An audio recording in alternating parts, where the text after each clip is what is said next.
OTB AM. With Gillette, put your best face forward with our new and improved razors. 7:30 on this Thursday morning. You're welcome along to OTB AM. Eoin and Kenny Cunningham with you right the way through until 10 o'clock this morning. And we're going to be getting Kenny's reaction to the Champions League this midweek. We're going to have Dermot Corrigan with us after 8 to go through some of the storylines from the Spanish side of things in the Champions League. And on the rugby front, Luke Fitzgerald will be with us after 8:30 to look ahead to the first weekend of the Heineken Champions Cup. After 9 though is the big one. It is the second part of OTB AM's gift guide for Christmas 2021. Jess Kelly will be with us in studio to go through some of the tech that you need to get your hands on, with 16 days to go officially now until Christmas. It's getting close, Kenny. Today is Gadgets morning. It's too long to wait to get Jess into the studio. Personally, let's get her in now, roll her in. Let's park all the football discussion for the next 3 hours. How are you fixed for Christmas? Oh, struggling as always. No, I'm there's no pressure really. I don't put myself under pressure, and I haven't done for quite some time in terms of getting presents. You know, those days of feeling guilty about putting a token in a card and handing it to people are long gone. Absolutely no problems now whatsoever, taking the easy option. It's about the love you give, not the presents you give. Yeah, almost revelling it now, just just kind of, put the card in the hand, put the Christmas card in there. They know what's inside, I know. They know I haven't made much of an effort, etc, etc. It's all in the eye contact. It's just accepted now. It's part of the course. What is it, like a voucher? It's just who's going to top each other in terms of the amount of the voucher, really, isn't it? Right. How much have you put in there? If you give me 20, if you try to top me, if you put 30 in there, try to embarrass me, I'm going to put 35 just so I get one up on you. And is this year going to be a flush year for the vouchers? Well, the problem with that this year is, as I see it, your get out of jail card was always chapters, wasn't it? Parnell Square, so obviously they're going through it a little bit, aren't they? The doors look as if they're closing down there, which is a sad day really. But yeah, so I'm just thinking it's a bit of a dilemma now, isn't it? You hand somebody a voucher, by the time they go to use in the new year, good luck. So the chapters is no more. So like all your people that you would give presents to were all book lovers, and you would tend to give them chapters vouchers. I hope they're book lovers. I don't really. It's a good present. I don't give it that much thought. It is, yeah. I like the start actually in there, to be honest with you. I always think of it myself. It's a selfish thing, isn't it? You think, well, if I was to get receive a boot voucher from there, I'd be reasonably happy. It's a nice place to spend a bit of time. I think they got the second hand area upstairs, don't they? And obviously the big area downstairs. Well, I hope they survive, to be honest with you. Now kind of laughing a little bit, but it's a bit of a feature on the north side of the city chapters, I think, like, you know what I mean?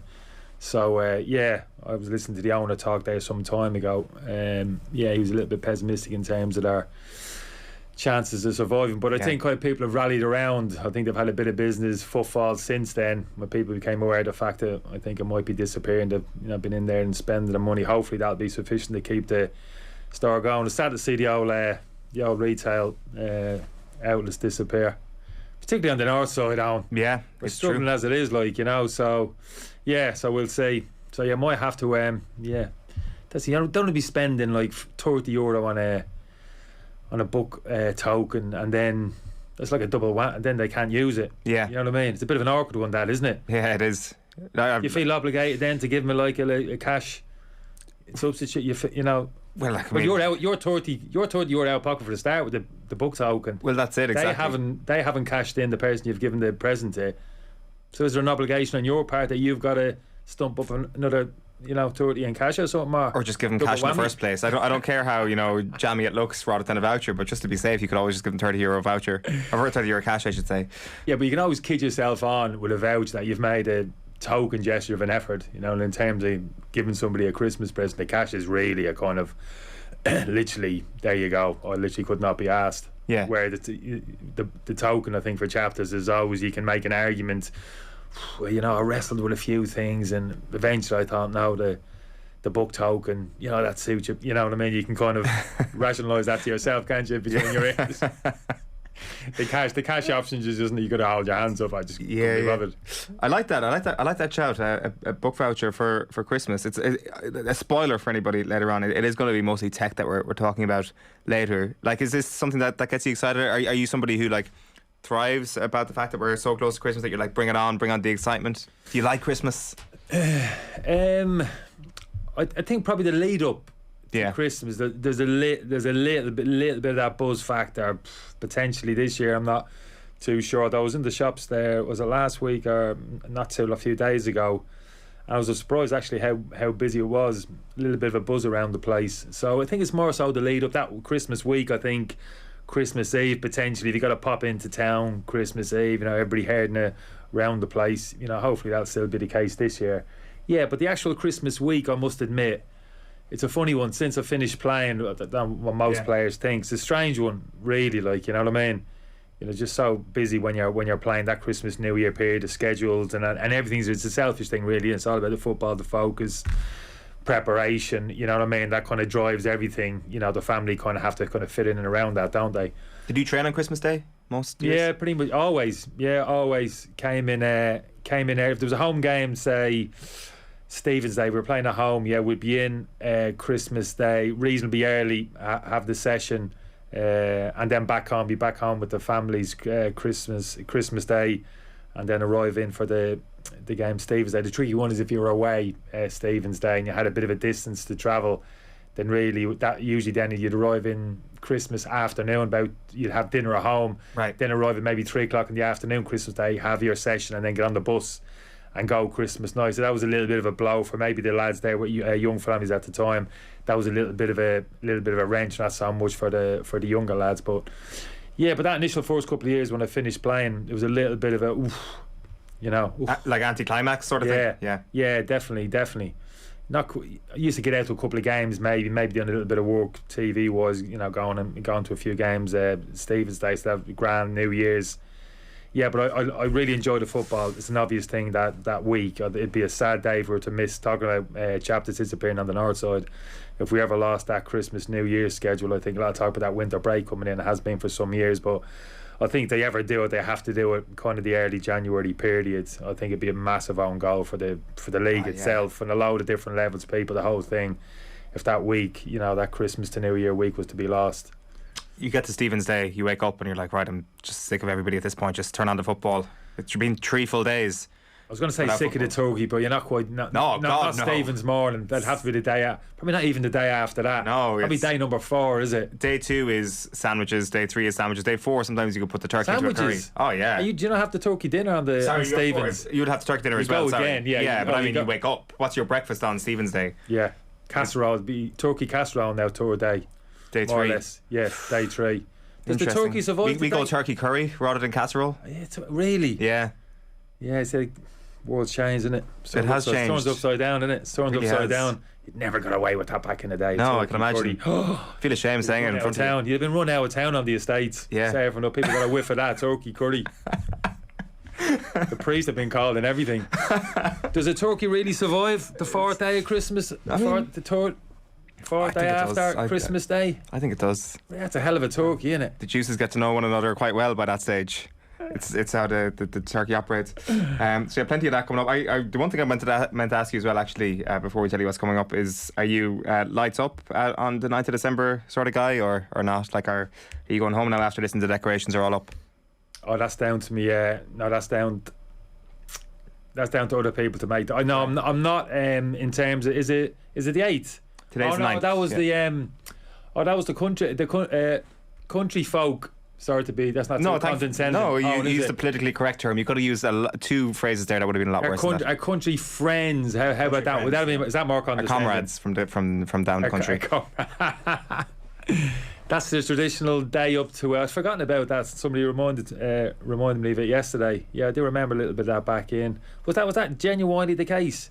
Not from Kerry. We were too far away. So I think it's more from people in the Midlands and things like that. You were just buzzing getting into Killarney. That was a big cosmopolitan area down. That was like. I was saying this. You might as well have been arriving in New York, arriving in Killarney High Street back then. Is that right? I was saying to somebody else the other day actually that Cork felt like the most exotic place in the world when I was 10 or 11. Like that was like this metropolis, this bustling metropolis.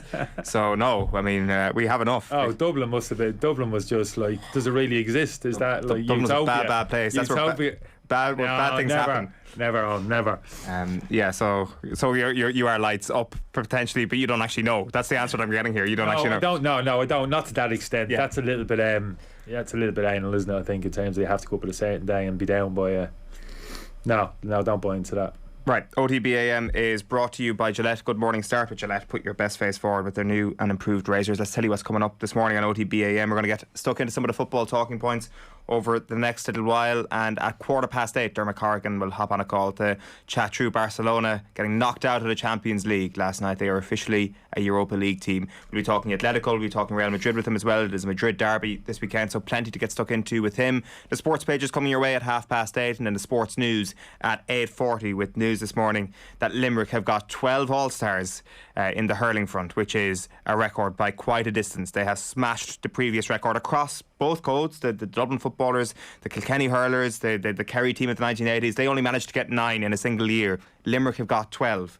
The big talking point other than that is that Cork haven't got a single All-Star despite making the All-Ireland hurling final. So we'll get John Duggan's take on that a little bit later on. Luke Fitzgerald will be with us at 10 to 9 to look ahead to the weekend's rugby. And then that gift guide, 9:10. You do not want to miss it. We've got the gadgets in studio, and we've got Jess Kelly in studio at 9:10. And then a bit of last night's football show with Gabriella Marcotti talking to Joe. So it is 7:41 on this Thursday morning. Kenny, we are 2 games into the Ralph Rangnick revolution at Manchester United. We haven't been speaking to you since he's actually got the job. When you see his name up in lights, when you see him come in, are you thinking to yourself, right, this is a good move to get Manchester United to the end of the season? Well, I suppose time will tell in terms of the what he changes in terms of Manchester United's playing kind of style, stroke, organisation, defensive structure, the whole thing there on. I could understand in terms of more so medium to long term, in terms of his role potentially going forward, and maybe choosing the next Manchester United manager in terms of potential player recruitment. Going forward, it has a pretty impressive CV in that respect, that type of kind of job title at a football club. Although as soon as I was making that kind of argument, then he went and muddied the waters by saying, well, I would be open potentially if this was the guy. I might give myself the job. yeah, exactly. I might consider my own CV in the summer. So yeah, that kind of threw me a little bit for that reason. I said, oh, no, you're not really kind of separating yourself there from the pro. So I'm not exactly sure how that's going to work, but yeah, I think it's what's needed. I think they've needed a little bit of organisation and a bit more of a game plan on the pitch. Particularly the defensive structure of the team hasn't been good enough, particularly in the games against Liverpool and Manchester City in particular. That was painfully obvious. You can have as many top class individual players on the pitch as well, but if you've got no kind of cohesion in terms of what you're doing, it's not good enough in the modern game against the very best teams, and they're kind of ruthlessly exposed. So yeah, I'm interested, looking forward to seeing it. And haven't seen much, just saw the highlights of the Crystal Palace game the week. Yeah, I think people go a little bit over the top, saw a little bit of analysis from over the way, like, you know what I mean. It's one training session, one game, like I'm talking about it on Sunday, like. Yeah, exactly. Like, so I'll give him a little bit of time, that little bit of a bounce, kind of new manager. It's always going to be the case, but I'll be interested in seeing just tactically how we assess the team up going forward. So yeah, but it's all to play for, isn't it? I mean, as bad a start as they've had, you look at the table, and Spurs are similar. You're thinking in your head, you're thinking Spurs, it's just what's lost our managers, absolutely turmoil around that place. And then suddenly you look at the table, they're kind of bang on the heels of West Ham Champions League top 4 places, still very much up for grabs, and for Manchester United and kind of Tottenham respectively. So still a huge amount to play for. Factor in the Champions League as well, in a good place. Manchester United kind of tiptoed their way through that, haven't they? The Champions League stage, we finished up as group winners, which is what you want to do. So it's amazing, really. Things have changed very quickly. That wouldn't be the first half of the season. Teams getting written off, turmoil in the camp, and all of a sudden, second half, suddenly, it all takes off. Not how you start, where you finish, as they say. So yeah, I think it's it's just bubbling along nicely. There's a load of subplots there, what's going on in the Premiership, top 3, Champions League, everything, like, you know what I mean, managers, etc. So yeah, I think it's going to be a great second half of the season on a lot of different levels. Absolutely. You're right, it's very hard to read into Rangnick's first 2 games. Last night he played a team that are never going to play with each other again. That combination of youth and experience, it will be a shock if they ever play together again. It's interesting though, listening to what he's saying. We can read into this a little bit. Like, he's saying after we conceded the equaliser, we were not defending high enough or proactive enough. In the end, the score could have been 4-4, and then nobody could have complained. And he said what was a little bit annoying is that we gave the ball away and played too many balls into the first line of their pressing area. Whenever we played the ball into the second or third line, we were always dangerous. I told them that before the game, but they still played it into that first line. I don't like to hear too much of that. That's basically kind of like, washing your hands of, well, I've told the players what to do, they're just not prepared to do it. You got to be very careful saying those type of things. They raise a few eyebrows in the dressing room. Very quickly players will feel, well, hold on, point the finger here a little bit. So Donny van de Beek is probably the player. I mean, I'm no expert in football speak here, but it does seem to me that he passed the ball into the first line as their pressing area when Young Boys equalised last night. Has this always been an issue for Manchester United? Like, have they got stuck in their own third quite a bit? No, it's a pretty basic thing that he's saying. Basically, all he's saying, if you're looking, your defenders are looking to play opposition team, put a kind of high press on. Don't take any unnecessary risks with that forced pass. Sometimes it's better to beat the press by playing a ball over the initial press, into your centre forward on the halfway line, make the opposition players turn, head back towards the half. But that's just kind of common sense stuff, really.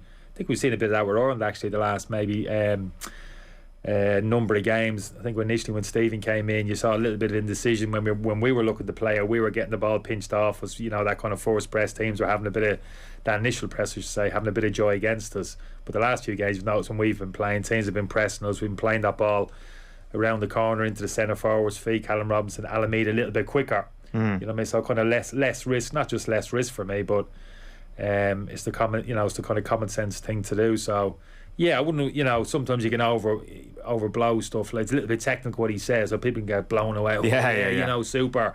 I'm guilty. But yeah, basically what he's saying is don't pass it to someone else out your penalty box if he's marked. You know what I mean? Just pass it to someone who isn't marked a bit higher up the pitch. That's basically what it means. But yeah, it's interesting, that kind of high press that he's talking about. High defensive line. Yeah, that'd be very interesting. Liverpool are probably the best exponents of that, and kind of continue to do so. But they do it, and they're kind of comfortable doing it because they have absolute, turbocharged centre halves in terms of Van Dijk, Gomez, Konate now, players whose recovery speed is absolutely phenomenal. If Manchester United can't get Varane on the pitch, and have to go with Harry Maguire and Lindelof at centre half. I'm not exactly sure at times if that kind of high press is going to suit you when teams are throwing the ball in behind, down the sides, and Harry Maguire's got to do 260-degree turn and start running towards the edge of his penalty box. So, but one of them is going to have to play alongside Varane. So even just with one of them on the pitch, is that a problem? Well, I think it can be. Yeah, if opposition teams are good enough, they're clever enough to recognise what you're doing, and they can isolate that little bit of a chink in your team. And Harry Maguire is that, in terms of his kind of mobility and his athleticism. And if you're going to kind of press high up the pitch, you have to sacrifice your modern game. You have to sacrifice your fullbacks. Generally, you can't press high up the pitch and keep your fullback nice and narrow and kind of babysit your centre half on that side of the pitch. You pretty much have to send almost everybody up the pitch and leave yourself 2v2, 3v3 at the back. And if teams can work the ball into those areas down the sides, centre halves now predominantly have to be comfortable, playing 1v1. That's the modern game. I wouldn't just say that the very top clubs. Most clubs now, most managers have the same kind of philosophy in terms of pressing, committing high numbers up the pitch and asking the centre halves, look, you're going to have to defend 1v1. A lot of the time you're going to have to be comfortable doing it. And the defenders who are comfortable doing it, generally the ones who can shift over the ground, mobile, quick, got all those kind of athletic, physical attributes actually, as opposed to maybe kind of, how good they are defensively, decision making. I think it's very difficult now to have, to be slow and cumbersome over the ground now as a centre half. I mean, it would have been such a struggle for me in the modern game for that reason. It's so difficult for me, I would literally have panic attacks when I was playing centre half and my full back, got further than 15 yards away from me at any time during the game. I got isolated in the pitch. I'd have heart palpitations, you know what I mean? Literally be screamed. The natural reaction then was to drag people around you, pull people around you, centre half, get your full back in, centre midfielder, get a bit of protection in front of you. That's how we played it then. That was actually encouraged to a certain extent. Now it's the opposite. We got to press. It's the high press now, isn't it? So to press high, you got to commit people into high areas of the pitch, and to do that, of course, you leave yourself your two centre halves or three centre halves, whatever it is, now exposed more now than they've ever been. And such now is the onus on them to be able to defend in kind of 1v1 situations, in and around that kind of halfway line. That's not easy. And I don't think Manchester United necessarily are best equipped to do that, particularly when Varane's not available. So that'll be interesting. I think that's the son of a good coach. He wants to play a certain way, but very quickly assesses the squad and says, not necessarily sure I have the players to do that. Just need to modify things here a little bit. So that'll be interesting. Just the other thing he was talking about last night was Mason Greenwood, who played and scored an unbelievable goal, and he says the continuity for him is to develop physically. That's the thing. For his age, he's a great player, but my job, Ranić says, is to develop him, make an athlete out of him, and then if he manages to do that, he can become a regular player for this club. Have you noticed that as well, that's the physical bit for Greenwood? I haven't actually, to be honest with you. That's one of the things I wouldn't have thought was an issue actually. I think physically he's matured actually over the summer. I think Navy look at him as terms of physical specimen. I don't look at Mason Greenwood and think he's got to toughen up a little bit. He needs another bit of body weight. Physically he can't deal with the Premiership. I haven't thought that for some time, to be honest with you. I think for me it's the opposite with Greenwood. Greenwood needs game time. And this is, for me, this goes back to the original argument. We won't recycle again about Ronaldo coming into the club, because when Sancho signed for me, it made sense Sancho coming to the football club in terms that it pushed Mason Greenwood into a central striking position. Him and Cavani dovetailing that number 9 position for the course of the season. Might have mentioned it before.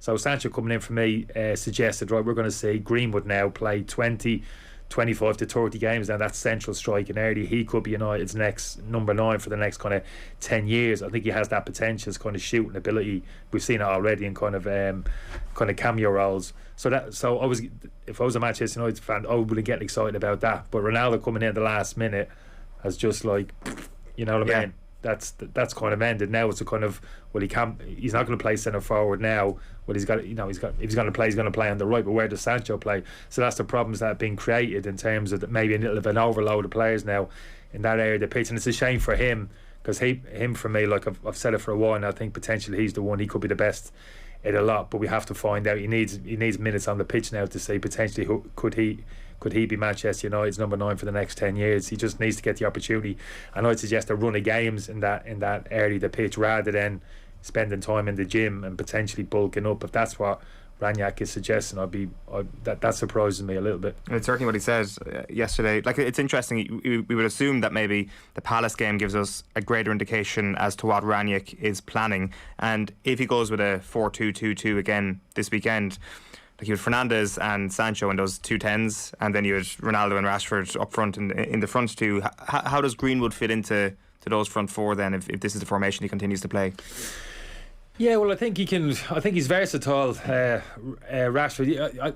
I don't think we should get too carried away with 4-2-2. Oh, this is groundbreaking stuff. It's not groundbreaking. Yeah, but it changed. But the team shape changes any moment in the game. In possession, out possession. One play, wingers coming on the inside into those little pockets that you're talking about. That wouldn't be highly unusual. Wide players coming and playing on the inside, and fullbacks, providing the width on the overlap. We're kind of splitting hairs a little bit in terms of what he's putting on the pitch on the moment. Isn't like, wow, this is phenomenal. We just haven't seen this in the Premiership. You know what I mean? It's pretty familiar. Which is different for United, I think, is probably. Yeah, of course, there's small little adjustments. Yeah, absolutely. But if you're talking about Greenwood, for me, can play any wide area, any kind of from wherever you're talking about. But where I want to see him is that central striking position, because I think his shooting ability off his left and right foot is pretty phenomenal. We talk about Ronaldo, how good he is. Ronaldo's probably the best 25 yards in, ball at either foot in terms of ability to hit the target regularly and with kind of precision and power. But Greenwood's got a bit of that. We've seen it already, his shooting power left, right foot the last couple of years. Pretty phenomenal, actually, you know what I mean? So somebody's got that kind of armoury in terms of shooting ability. Really common sense. Let's get him into central areas of the pitch where we can get him on the ball, where we can actually utilise that, not necessarily in kind of wide areas, tight to the touchline where he's not going to have that opportunity. He's too far away from the goal. So that's the reason I'm thinking get him into those kind of central areas often enough, get him the ball, feed him. He looks as if is a natural goal scorer here. So yeah, in that system you're talking about, he could play up top alongside Ronaldo. Why not? The problem comes when you play with one central striker and Ronaldo pretty much plays. Then you're looking. Then he's got to compete against the likes of Rashford, Martial, and others. Sancho in particular for those remaining two kind of wide positions. I think those other players are more suited to those positions. Sancho in particular and Rashford off the left and Sancho off the right. I think predominantly that's where they want to play, where they're most comfortable and where they're probably at their most effective and at their best. But Greenwood for me potentially still could contribute more as an attacking central striker. So it'll be interesting to see his development and how Ranić sees his role in the team in the second half of the season. The other interesting Manchester United talking point this week was that Randy has brought in Manchester United's first full-time psychologist, sports psychologist in 20 years. 20 years without brings me back to the first psychologist I got introduced to. Bless him, he did age that year. Do you know, you look at somebody comes in the door at the start of the season, and then at the end of the season, then 8 months later he's walking out the door, and you think he's almost a broken man. Was this at Wimbledon by any chance? Oh no, we never saw one at Wimbledon. No. Joe wouldn't have been stupid enough to bring out psychologists at Wimbledon. No chance. That would have been too extreme. I think it was actually Birmingham. Right. I think my last couple of years, I would have been 30 plus. That was the first time I had a bit of a. That was a tough one. No, I suppose attitudes were changing a little bit, but still a bit of resistance inside the dressing room even then. Oh, come on, Gaffer, do us a favour. Yeah. Particularly when you started. Wasn't too bad, the team dynamic when he came in, kind of team. Initially was kind of, team meeting, everybody was in the room, offering a little bit of information, etc., etc. So the lads had suck it up, whatever type thing. But then it was kind of a little bit more tailored, wasn't it? A bit more individual, 1v1 sessions with people. And so that was interesting, you know what I mean? And there was some people who kind of embraced it a little bit. It was interesting. Now, people you wouldn't think, and you see them disappearing. You think, where's he going? Oh, yeah. Where'd you go? Oh, yeah, I just had a chat with, Fred or whatever. Fred the Foot, actually, I think that he was the footman there, plays Fred the Foot. He was a psychologist in his own right, really nice fella. But no, the psychologist himself, I think, found it difficult. A bit of resistance initially. That changed over time. It's not even a conversation people have now. But I think it's very much an individual thing. It wasn't for me, to be honest with you, in terms of the individual stuff. I like the group dynamic in terms of bringing the group together and having a bit of dialogue and encouraging, being a kind of conduit in some respects to get the group talking. Okay. Yeah. So I could understand that, but I always used to think, well, a good manager should be able to do that. A good manager's got to be a good communicator. So for me, always a little bit, why are you bringing someone from the outside in? You know what I mean? That really should be your response. You got those qualities as a manager, person, that's kind of human interaction, that type of thing. So yeah. But in terms of the group dynamic, it was absolutely fine, because I felt there's a little bit of value in that, kind of the group together. But not for me, in the individual, never really jumped on board in terms of the individual stuff. But other players did, and kind of quite embraced it. Do you remember your first time being brought away individually with a sports psychologist? Well, no, because it didn't happen. It didn't happen. So you were obviously asked. Yeah, it was, but no, it wasn't. It was a type of thing where you can't force people, can you? You got an appointment, you got to turn up. It's ridiculous, so it's got to be kind of open. That's the nature of it. He's available. He's here.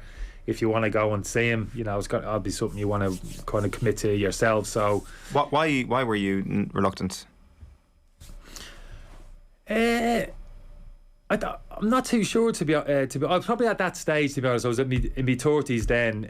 Was it early 30s? I would have been up at Birmingham, and you just feel as if you're in a place there mentally. I am what I am to a certain extent, and your understanding of the game on a load of different levels. It's it's pretty much enshrined, isn't it? I'd never say I know everything. I don't need to learn anything. You know what I mean? But just didn't feel as if at that point I knew my game, I knew what I was about physically, qualities, a lot of experience behind me, a lot of games. So I didn't really feel, I wasn't overly comfortable. I got to be honest with you, I wasn't overly comfortable putting myself in that environment. Kind of football discussion. If I had been a coach, let's sit down and talk about your game, your performance at the weekend. Absolutely, no problem. We would, really engaged in that. But sitting down with someone, him saying, well, how's the family? Once you start going down that line, I would have been overly comfortable, to be honest with you. Would that go for all of your football family, as it were, at Birmingham City? That you wouldn't have been necessarily sharing with personal details. I think that's probably right. Yeah, maybe would have been the most open of books anyway. In people generally, even in people maybe would have been reasonably close to at the football club. So yeah, maybe it's not a football thing. Maybe that's just a me thing in general, you know what I mean. But a few of the lads, I must admit, I looked at from a distance, and I never discourage anybody. I'd always say, well, look, it's up to you. It's keep an open mind, and in you go. And some lads, it would surprise you. Some lads would go in there and you think, and then they'd continue it, and you think, well, that's interesting. So, yeah, whatever. We're all different, aren't we? You know what I mean? So, But yeah, it has become, I wouldn't say a vital component, to be honest with you, but I think it's just another tool, isn't it? It's someone who's there. If anybody, a couple of lads can get a bit of a benefit from it, you know, funny creatures really, you know, professional athletes, you know what I mean? And like psychologically, confidence, all of those things, like mental strength doesn't take much, lack of form, confidence, a bit of a dip. Personal stuff we've mentioned there, like stuff going on, maybe all that's been bottled up, you know, all of these kind of things, you know, it's multi-layered, isn't it? So to have somebody around who can kind of maybe tap into that, I can understand it. But like I said, for me, a really good manager, a really good communicator, somebody, that's what a great manager is, has those attributes in terms of can assess people, understands people, personality, bit of one-to-one, you know, when it's needed, can actually resolve those issues. But no, I can understand it in principle. I certainly wouldn't laugh it off. Never did really, to be honest with you. But never really embraced it myself. Yeah, I think what you're saying there is true. I think that's probably why United haven't had one for 20 years. Is that the managers have probably felt I can do this, or maybe they have a little bit too much control, or are giving too much, or they have too much of an impact on maybe the mindset of the players going into the weekend. I'm not sure. But and it's the group, isn't it? And it's a different time now, isn't it? The Premiership's different now in terms of players coming in from the continent, from abroad. Obviously being schooled in that respect, haven't they? Just like kind of different animals in terms of how they think, what they're prepared to accept, what they're closed off to. So I think it's about understanding the dressing room as well. Certain dressing rooms I was in, you mentioned maybe the one at Wimbledon, but I mean, imagine a psychologist in that dressing room. That would have been just no point. Like, bullet jokes and stuff like that's no good. You know, you don't want to come in, you don't want people to be kind of disrespected, they're professionals. At the end of the day, but you have to understand your dressing room as well. And you know, there would have been dressing rooms I would have played in. It would have been a no. You know what I mean? Just would have been no point in bringing someone like that in. You know, the dressing room really wouldn't have been open to that type of input from somebody back then. I just want to tell you about our competition this morning. All this week we're giving you the chance to win a Whoop 4.0 digital fitness tracker for you and two mates. They come with 12-month memberships, and as the prize winner you'll win €1,000 in cash. You can check out the OTB social channels to enter. This great Christmas gift is all with thanks to our friends at Whoop. Check out whoop.com for more information. It is 8:02. You're with us here on OTB AM, and we're going to be joined a little bit later on by Luke Fitzgerald. We're going to be joined by Jess Kelly for her gift guide after 9 o'clock, and we're going to be joined by Dermot Corrigan very shortly indeed as well to get the Spanish angle on the Champions League this week, because there are a few big stories. Barcelona dropping to the Europa League, for example, is the big one from last night. Just a couple of other ones just to throw your way, Kenny, before then. Chelsea and Liverpool obviously in action this midweek as well. Chelsea, the result not insignificant. They finished second. They could get a terrible draw on Monday, and all of a sudden drawing with Zenit last night is a much bigger story than it is this morning. But are we starting to see a few cracks maybe in this Chelsea team over the last couple of weeks? A few results. Thomas Tuchel pretty unhappy in the aftermath of last night. It's becoming a little bit of a theme. I'm not saying it's a trend just yet, but we've seen a few moments of disappointment from Tuchel recently. Yeah, a little bit of a drop off in terms of team performance. Been a little bit critical actually, Tuchel, and that's haven't heard too much of that since he's been in the door at the football club, particularly the tail end of last season and even the start of this season. To be honest with you, I think like level of performance has been really high. They've been really impressive. Chelsea, talking about Manchester United, kind of maybe lack of cohesion in terms of what they're doing. Couldn't really point a finger at Chelsea in that respect. Look really well drilled. Whatever team goes on the pitch, everybody understands their roles, kind of playing with kind of real intensity, individual quality, which they know they have. Defensively, they've been quite secure, haven't they? Never quite, to be honest with you. I say, yeah, they have been very secure and whatever. A lot of people have lauded them for that, but never quite bought into it 100%. That kind of back three. Look at that back three of Thiago Silva. Just feel Thiago Silva. A lot of talking this season, player of the season, etc. And he's a wonderful player, has been. Just sense though at the moment, just looking at him physically, just in terms of his mobility, just signs there now really just beginning to struggle a little bit. Is he playing badly? No, he's not playing badly. He's such a good reader of the game, etc. Experience, absolutely, but just feel now when he gets a little bit isolated, speaking to you about defenders getting isolated, 1v1, big spaces around them, just feel as if now he's beginning to struggle a little bit in those kind of situations. Rudiger as well is a funny one for me, out of contract in summer, hasn't signed a new contract. Again, somebody I'm never quite, he puts in a performance, I think, I'm getting behind him, but there's always a decision there, decision making, sometimes winning. Got that aggressive nature for me, always looking for a fight with people. just don't quite trust him as well, like 100% of the time. Trevor Chalobah's a lovely young player. He's only going to get better. Azpilicueta, for me, brilliant player as he is, again, just on the decline. So very quickly for me, people look at Chelsea thinking, defensively he's absolutely rock solid. Christian as well, no problems there. But for me, very quickly that could change within a year. Thiago could be out the door, Ruder could be gone. If he throws his toys out of his pram, doesn't get the money that he's wanted, he's gone. Azpilicueta is a year older, you know what I mean, he's not going to get any quicker. So all of a sudden you're looking at the defensive unit and thinking, they've got a little bit of work to do there. You know, Tomori's over at AC Milan, they've let him go. He was a real talent. So suddenly they've got a few issues there. Now that's maybe a little bit down the road, but at the moment it's not perfectly at the moment, and they need to resolve it, certainly in terms of the Premiership title, because it's going to be so close now. Liverpool are coming on strong, they're beginning to find their mojo again. Manchester City now are going to be ruthless in terms of, you know, churning out results. So they just can't afford too many drop-offs, little blips here and there. You can suffer them, you can suck them up and even go and still grab the title, but can't afford too many dips in form, which you feel as if they're just in at the moment. They need to come out of it pretty quickly. We saw Reece James playing in midfield last night. This has clearly just become an area now where Tuchel is getting a few small worries. It's because of the fitness issues that they've had in midfield. Obviously, Kante struggles recently. in an ideal world, you would have himself and Kovacic available, and then Jorginho and Saul. You'd have 4 brilliant midfielders there. But the fact that he's trying him out in midfield probably suggests that Tuchel's not 100% happy with the options that he does have. Yeah, well, I can understand it. I can understand why Saul Niguez came in. I think him playing at his peak a couple of years ago, I was a huge fan of his. Atletico Madrid, absolutely phenomenal. Nearly went to Manchester United, was linked a couple of times. A real box-to-box all-action, you know, defensively solid, mobile, technically very good. But I don't know what his issues are with Atletico Madrid the last year or so. But he's looked a little bit off in terms of fitness-wise coming to Chelsea, so the jury's out on him.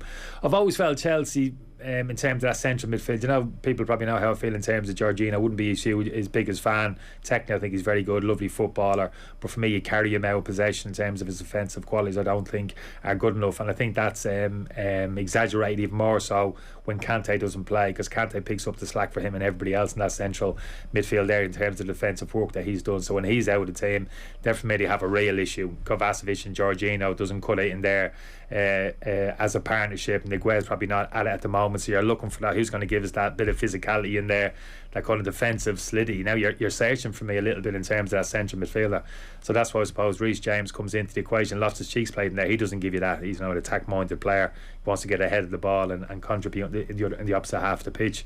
So I think Reece James, I've always said he looks as if he could play central midfield for me, the qualities which he has. You know, he's that kind of versatile. He could understand the game, defensively strong. So I wouldn't surprise me if he perseveres with that going forward if Kante isn't available. So yeah, you're right, just small little issues, problems that he needs to resolve very quickly in terms of mounting a Premiership challenge. I think he needs to find a solution pretty quickly. Not that I'm expecting a massive drop off. No, but the standard is so high. It's not going to take much. Yeah. Who are you actually tipping at the moment for the Champions League? Like, are you looking at Liverpool and Manchester City from Tuesday night and saying that's title credential right there in the context of this competition? Yeah, and I can't see past the English clubs really. I know we're going to be speaking about Spanish football. It's hard to get too. Well, you can't get excited about Barcelona. They're out. Real Madrid, obviously, a little bit of a renaissance under Ancelotti, but it still have me doubts. I still have me doubts about them. Obviously, you throw maybe Bayern Munich into the equation, but apart from that, I wouldn't be getting too excited about PSG either, particularly off the back of what we've seen against Manchester City. So now for me it's still the three English teams which are favourites. I think Liverpool just the last couple of weeks on just feels as if it's coming together there. Van Dijk has put a couple of performances in the last couple of weeks suggesting physically he's getting very close to where he was previously, and that was an issue for him in the season. His mobility looked a little bit restricted, lack of confidence in his body, and that was a little bit of a worry. Seems to have put that behind him. That's massive for Liverpool. Robertson coming back in, that defensive unit seems to be back together. Not only back together, you could argue even strengthened. Some of the performances Konate's putting in, again, very impressive midweek against AC Milan. So you could be making an argument soon that that defensive unit now is stronger than it ever was, with potentially Konate coming into the team. Front three are doing what they're doing, and actually now beginning to see the emergence. Tyler Morton put in a performance the other night at the San Siro. Woof. which kind of performance I looked at it and thought, wow, this is impressive. Some of that young in age, such a mature performance for somebody in that kind of central midfield area. So again, you're thinking, whoa, there's more to come. Here's a player maybe could add something kind of going forward. Curtis Jones. So for Liverpool, for me, are just getting a bit of momentum behind them as well, and we've seen that previously with them. Once they get into that kind of mindset, hit that level of performance, get that kind of mentality, that kind of drive going, they're almost impossible to stop. Yeah. Manchester City then, there's obviously the sense that there is a possibility they could do what they did last season, which is just pull away from the gap entirely, pull away from the crowd entirely come January, February. But it does look like that was just down to Liverpool being poor last season, and they're going to be able to keep on their heels if nobody else. Yeah. No, I think they will be. Probably Liverpool had to be probably two them. I still think Chelsea could go to the awarded 3 club. Literally could go to like second last game of the season. All of those 3 teams could still win it. I think it could be that close.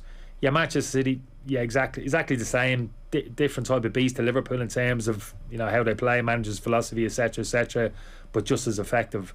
I just think the only thing that can get in their way, and I've said it before, is the manager. And that's happened for me. It happened in the Champions League final last year in terms of the team that he put on the pitch. I think it cost him, and I think it has cost him previously in terms of just maybe as good a coach as he is, just overthinking things and actually handicapping his teams at times in terms of the starting 11 that he puts on the pitch. You never feel with Klopp he kind of overcomplicates things in terms of the setup of the team and the individuals. Few and far between I can remember some of the big games Liverpool have had the last couple of years under Klopp. It's a team coming on the pitch and you're thinking, whoa, what's he thinking there? Yeah. You know what I mean? In terms of not much in terms of selection, but in terms of positioning people around the pitch. You could argue maybe when Alden played ahead of Keita or stuff like that, but not to the case where he'd be like, what's happening? Fabinho left wing, what's he thinking? None of that. You know what I mean? Just simplify, understand your structures, what you're doing, keep it simple for people, get them in their best positions, get the balance of the team right, and kind of off you go. Where I just think Manchester City have got that wrong disastrously, particularly in Champions League, like you're talking about there. Can they go at key moments, in the knockout stages at the past couple of years? I think the manager's got it wrong. I genuinely feel he got it wrong in the Champions League final last year. Playing with now holding central midfield. You're talking about Chelsea at the moment. Yeah. A little bit kind of struggling a bit of out-killed. They're out-balanced in that central midfield area. Well, I think you need that. I can't understand, even if you've got some of the best footballers in the world, technical players, for a portion of the game you're still not going to have the ball at some point. You might dominate 60-65%, but that kind of 30-35%, which West Ham actually are proving this year, that's enough to see you off. If your defensive structure isn't good enough, teams can expose that. Even with 30%, 25-30% possession of football, teams can expose that. If you've got a slight weakness, a soft centre in kind of that central area of the pitch. And I think Manchester City had that in the Champions League final last year. They didn't have to. They had the players in terms of Fernandinho to counteract that, and Rodrigo to a certain extent. But he parked them on the bench, and I thought they paid for it. Yeah. And that'd be the small worry with kind of Chelsea this season when Kante doesn't play. But it's great. It's kind of fascinating. But you're talking about like minutiae detail there, and particularly the top 3. And Champions League is different now, isn't it? In terms of that knockout competition. Always a little bit different, is it? Just timing a little bit, players available and form at the right time of the year. Finding a bit of momentum as Chelsea did last season. New manager coming in, looking as if absolute turmoil. He comes in, that little bit of a bounce, everybody buys into it. Whoosh, off they go, and they're almost kind of unstoppable between them and the end of the season. And I just think Liverpool a little bit more. We've just got a bit of a sense of that in terms of a couple of their performances of late. So usual suspects. Yeah, for sure. Right, it is 13 minutes past 8 on this Thursday morning. You are with us here on OTB AM, which is brought to you by Gillette. Good morning. Start with Gillette. Put your best face forward with their new and improved razors. We've got a packed show still to come here on OTB AM. We're going to hear from Luke Fitzgerald before 9 o'clock. We'll be bringing you Jess Kelly's gift guide after 9 o'clock. And up next, Dermot Corrigan is chatting to us about the fall of Barcelona. OTB AM on OTB Sports Radio, Ireland's first and only sports radio station. Are we allowed to enjoy this? Munster legends Alan Quinlan and Niamh Briggs are joining forces to bring you all the latest analysis, news, interviews and so much more. You can stand back and you watch, you can see why these guys are top internationals. Has he lost the plot here? Or is it just all good fun? I think it's good fun. The Red 78 with Alan Quinlan and Niamh Briggs. Available every Wednesday. Don't miss a moment of action. Subscribe to the Rugby channel on the OTB Sports app and turn on your notifications now. Did it take you long to settle in and around the club, like when you transferred up and you moved up? I moved up April 1st, 2017, and I suppose myself and Patsy were going out quite a while at that stage, and you'd often been up and met a lot of the girls, I suppose, be it at matches or maybe if you were in around the clubhouse or in around the bar. So it took me a while to understand the accent wheel, definitely. A lot of the time I didn't know what they were saying to me, but no, I went on then obviously to join the club. I was still playing with Offaly at the time, but that was a great way to get to know the girls, and they couldn't be more welcoming. And I suppose we had a couple of nights out in the dugout bar, and you don't be long getting to know everyone then when you're celebrating and having a few sociables. So no, everyone was extremely good to me. Patsy's family, all the in-laws, very, very good to me. So no, it was quite easy to settle. And because I was still playing with Offaly, I was down the road quite a bit as well. So it was a lovely mix. You got to see your family and your friends, and then back up here where it's just a second family, really. Tina, I'm not going to lie, the accent has changed quite a bit here. Like back from oh God! when you were, I was going to say, when you were winning All Ireland Junior and Intermediate titles with Offaly, your accent was slightly closer to mine back around then. Two was nothing too far. Once a bogger, always a bogger will. Well, it might be more Bogside than Bogger now at this stage that you picked up since you went to Derry. But I guess that just shows part of the integration too. Like, did you know, because Tommy's asking you there about, like, you know, when you go into Slough-Neil and settling in, did you have any idea when you first walk into the hurling club there and onto the pitch that this is potentially a very special group of players who will be going to Croke Park 4 years in a row? Oh God, you don't even think like that, don't you not, Will? I had seen the girls play in their first All-Ireland final and semi-final. They played against Burgess Duhara.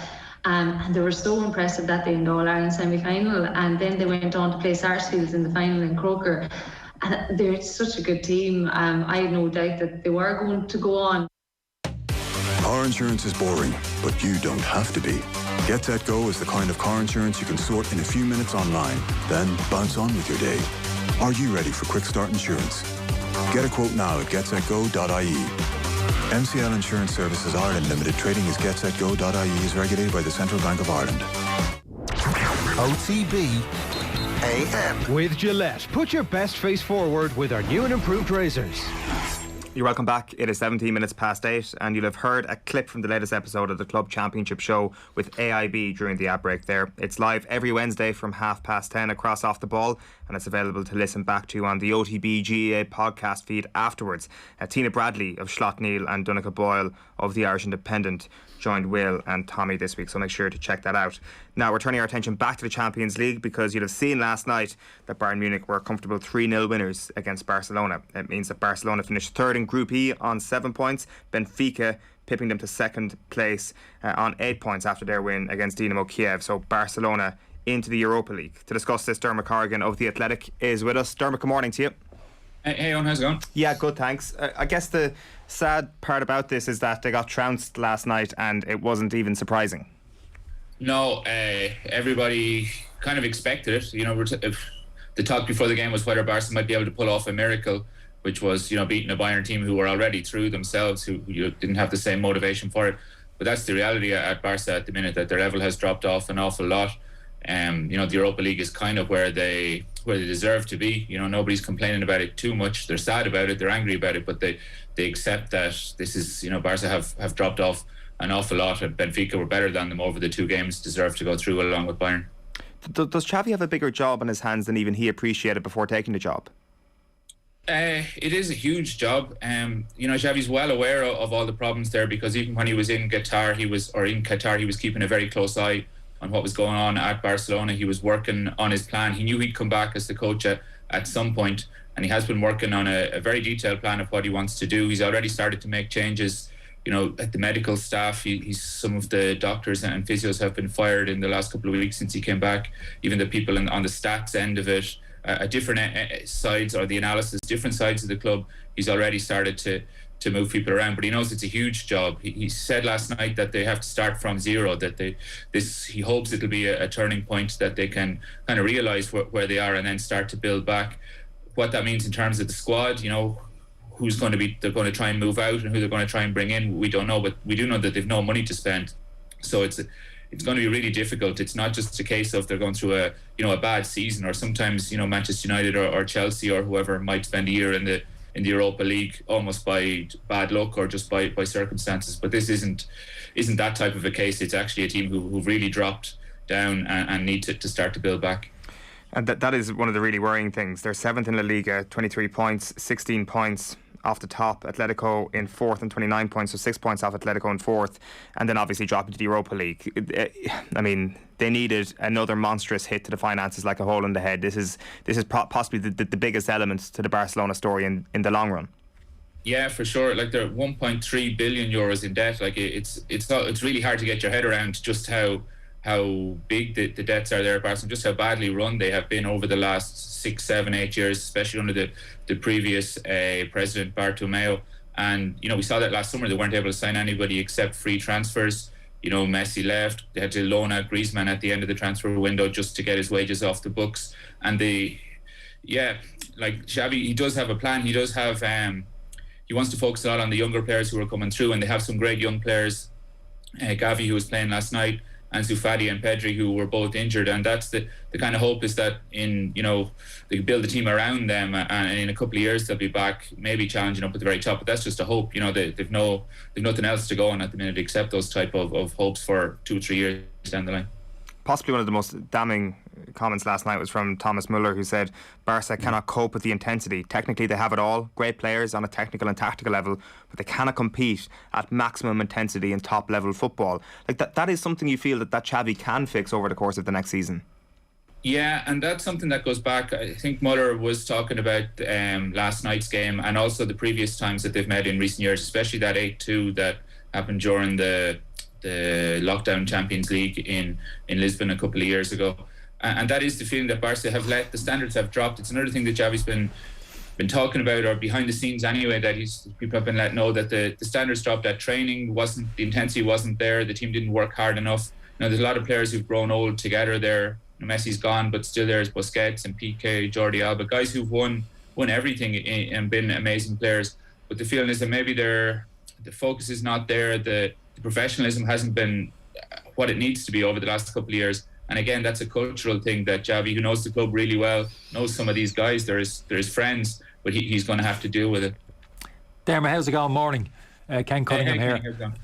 Dermot, I was just wondering, has Xavi publicly come out and given any kind of, put up any meat in the bone in terms of how his kind of philosophy of sorts and how he sees the style of the team evolving? You spoke there about Muller's comments about the physical intensity, the physical attributes of the players in the modern game. Do you think Xavi is clever enough to recognise that and realise he has to modify Barcelona's approach to some extent, in terms of maybe even the personnel who he's bringing into the football club hasn't got the luxury now that Guardiola did, having some of the best footballers, the holy trinity now of Xavi and himself, Iniesta and Messi is gone now. You spoke about some of the outstanding young talent there, but is a kind of acceptance that he might have to go his own road and do it maybe a different way, more of a less of a purist pathway that Guardiola took when he was there. He might just have to make certain modifications and even compromise a little bit in terms of Barcelona's style of play going forward.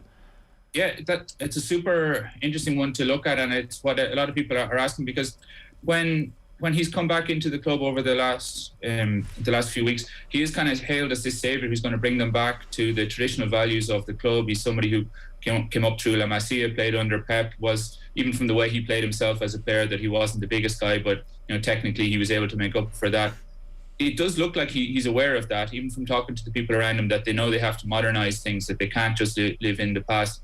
He wants to have guys who press, who play on the front foot, who are very active, who work really hard. He wants to try and play the game in the opposition half, similar, maybe closer to what Guardiola does at City at the minute, but also to Chelsea and Liverpool and those type of teams and Rangnick, we'll see how it goes at Manchester United, but to try and win the ball back as high as possible, to try and go more direct for the opposition goal. that's all well and good to say that, but whether he has the players to do it or not is the question, and whether they have the money to bring in new players who are more suited to that as well it is a big question. So I think he is aware that what worked in the past is not going to work for them now, that they do have to play a similar game to what some of the top teams are doing anyway, kind of more modern, maybe even more German type of a setup. But again, it's one thing to say it and it's another thing to actually be able to do it. It also does kind of feel that the signings that they made in the summer aren't conducive to that style of play. Like it might have made a bit more sense to have Xavi in at the start of the season. Obviously, they had a completely different manager, a completely different way of playing, I suspect. And it does feel that the question, as you say there, is do they have the players currently to execute that style of play?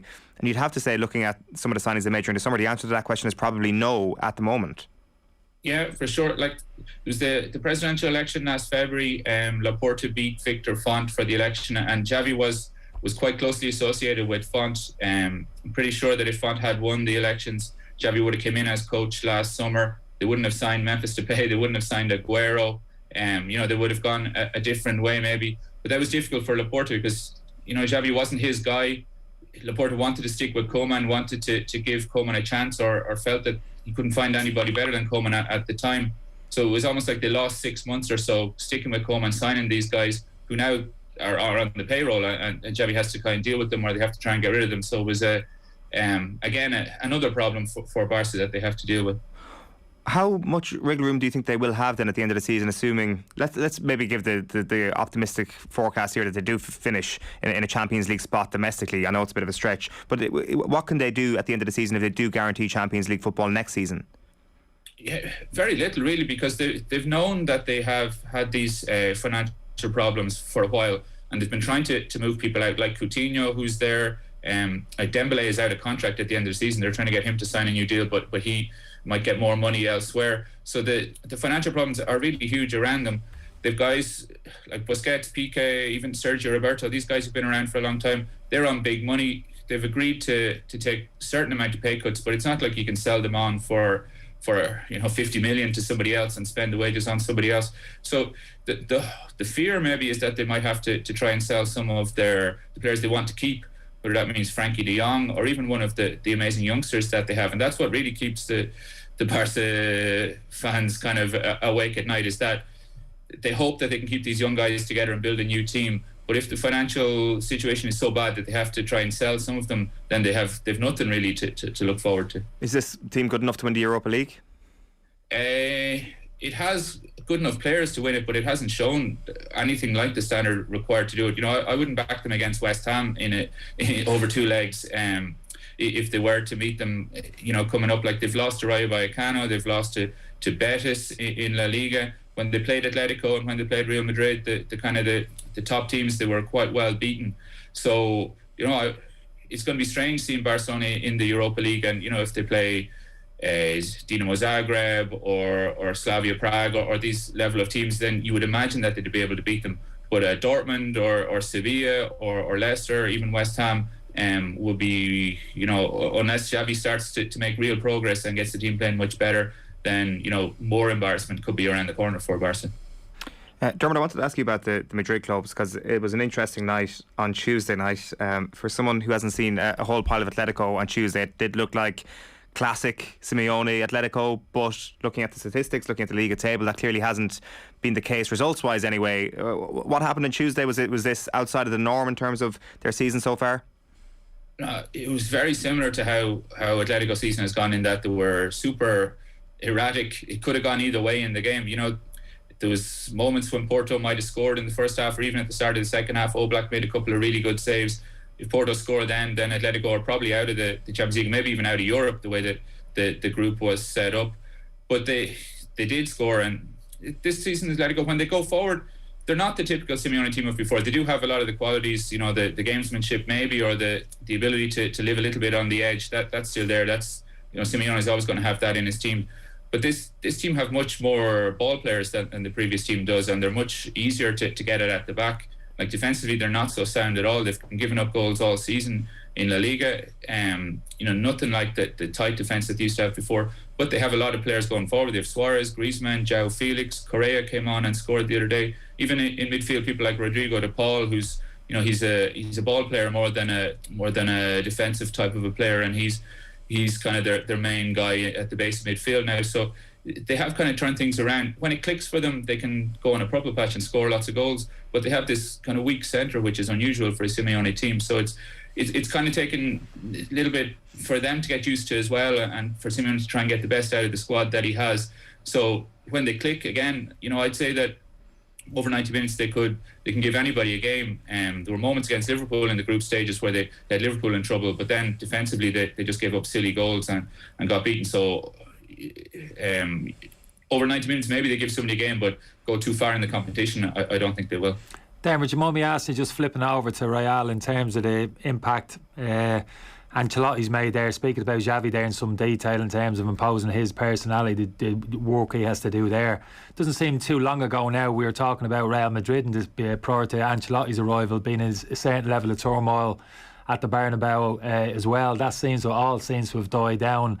Ancelotti's gone in there under the radar, and you're talking about a kind of a manager with a kind of big club kind of personality. He seems to have had that in terms of getting the players on side and getting the team functioning to a reasonably high level. Where do you think they're at in terms of the team at the moment, the team cohesion, and potentially, could they challenge even in terms of for the Champions League this season? I know they're in a very good place domestically, probably due to the problems that Barcelona are having, but do you still feel as if potentially there's an outside argument? You can make an argument for Real Madrid tiptoeing their way to a Champions League final with Ancelotti at the helm? It's been a funny season to watch him with Ancelotti, because he came in with a certain amount of ideas. Again, he wanted to play more of that aggressive front foot football and press back. He came in talking about what he learned in the Premier League and how he was going to try and implement that and be different from his time before at Madrid. But he's had to kind of adapt a lot to the senior players who are there, especially the guys in midfield, like Modric and Kroos and Casemiro. Modric and Kroos especially are into the 30s now. Modric is 36. They're not able to play so energetically. So he's changed the way the team are set up to defend much deeper, to look to even to hit on the break and use Vinicius, who's been amazing this season. Vinicius, people he was kind of a figure of fun he'd look great, dribble a couple of players and then boot the ball into the stands. But this year he's been turned around completely and scoring some great goals. Madrid haven't reached the level of before. I've been at the Bernabeu a couple of times and the team have been whistled. They drew 0-0 at home to Osasuna. They drew at home to Valencia. They're just kind of operating through experience. Like those guys in midfield, Benzema as well up front, are doing enough to get them through games. Courtois has been brilliant in goals for them. But I think when they come up against the really top teams in Europe, they're going to be first seeds and maybe they'll get through the last 16 okay. But if they meet a Man City or a Chelsea or a Bayern Munich, I think Madrid, they're still relying on Modric and Benzema, these guys from before, and a really top team will beat them, I think.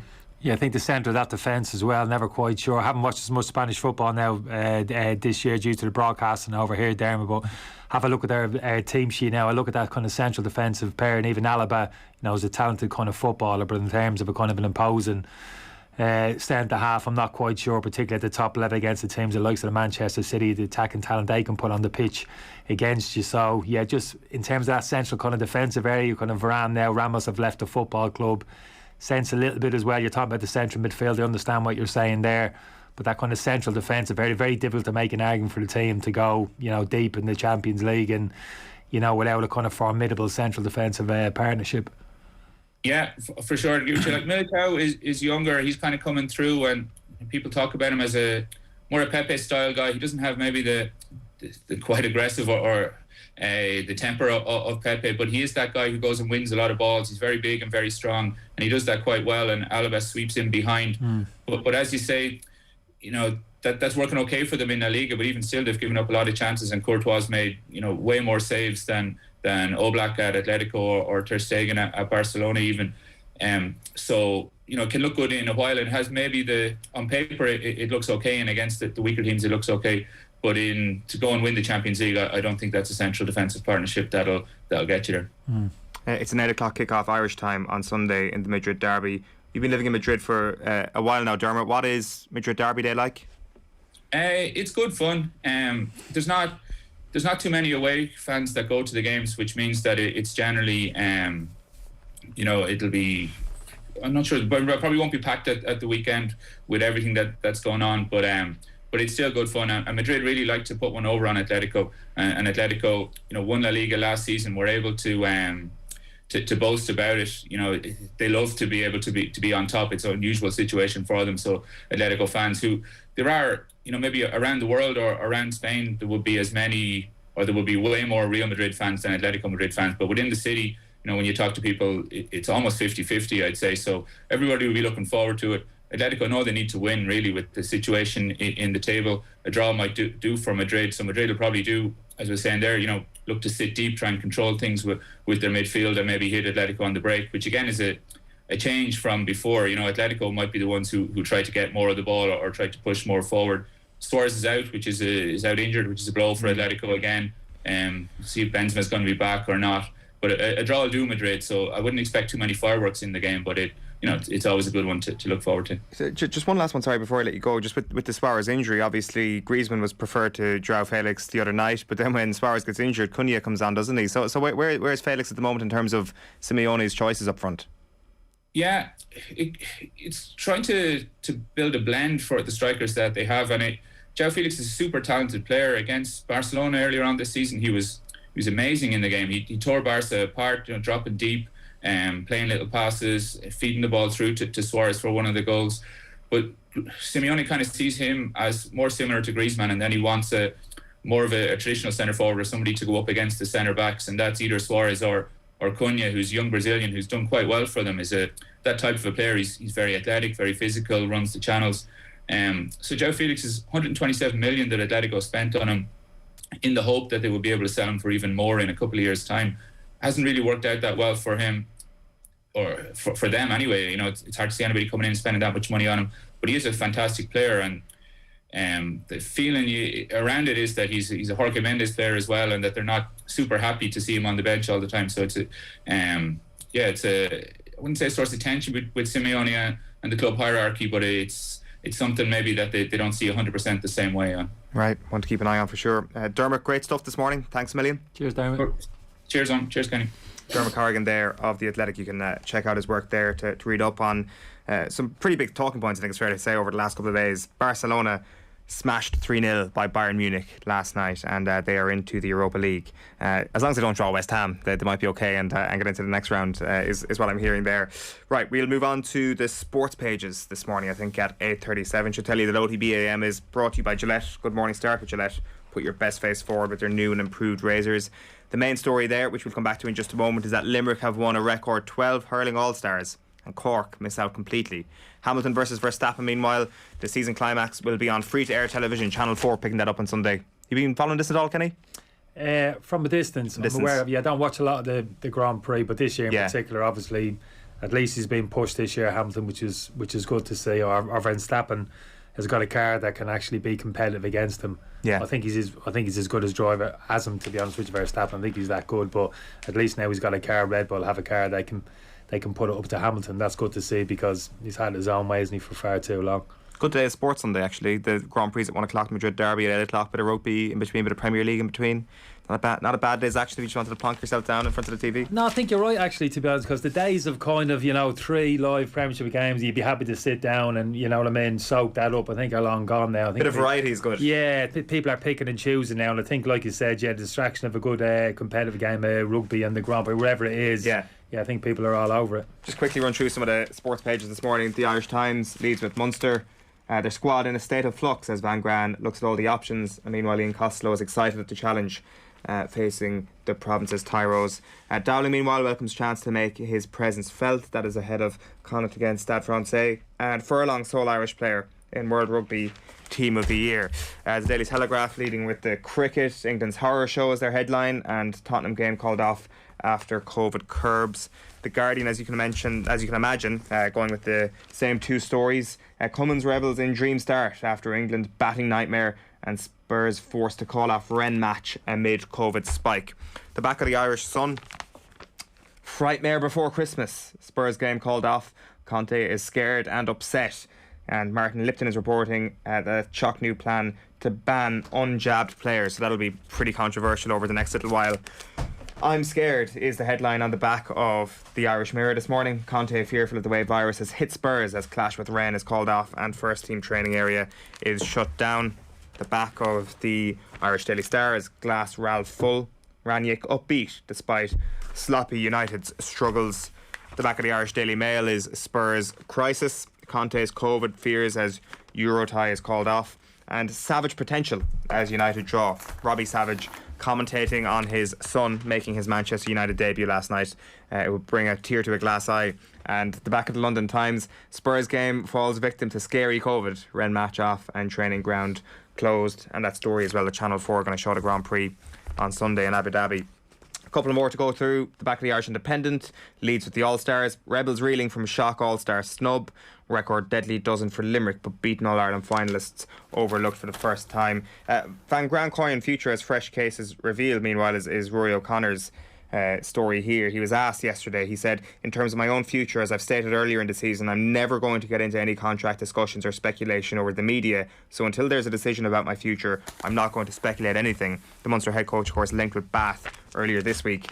The back of the Herald, moment of magic from Greenwood. Ranić rings the changes as he tests United's young homegrown talent in drawn tie. And then finally this morning, it is the All-Stars which lead the way in the front of the Irish Examiner. Top of the pile, Limerick dominate Hurling's All-Star team. And that is where we will start this morning with John Duggan. How are you, John? Yeah, good, Eoin and Kenny, yourselves? Very well. This is extraordinary. 12 All-Stars for one team. This is the likes of which we've never seen before. This says to me that the people who are voting for the All-Stars see this Limerick team on a pedestal above the great Kilkenny team. They're GA journalists who decide this, by the way. It's not the public vote or anything like that. 50 years of All-Stars, 1971, never in football or hurling before has a runner-up not got a representative on the team. So Offaly in 2000 got a heavy beat by Kilkenny, and then we had the massacre of Waterford by Kilkenny in 2008. They got representation on the team. Never before has it happened that you've had a runner-up. Cork get nothing. Like Willy Wonka, you get nothing.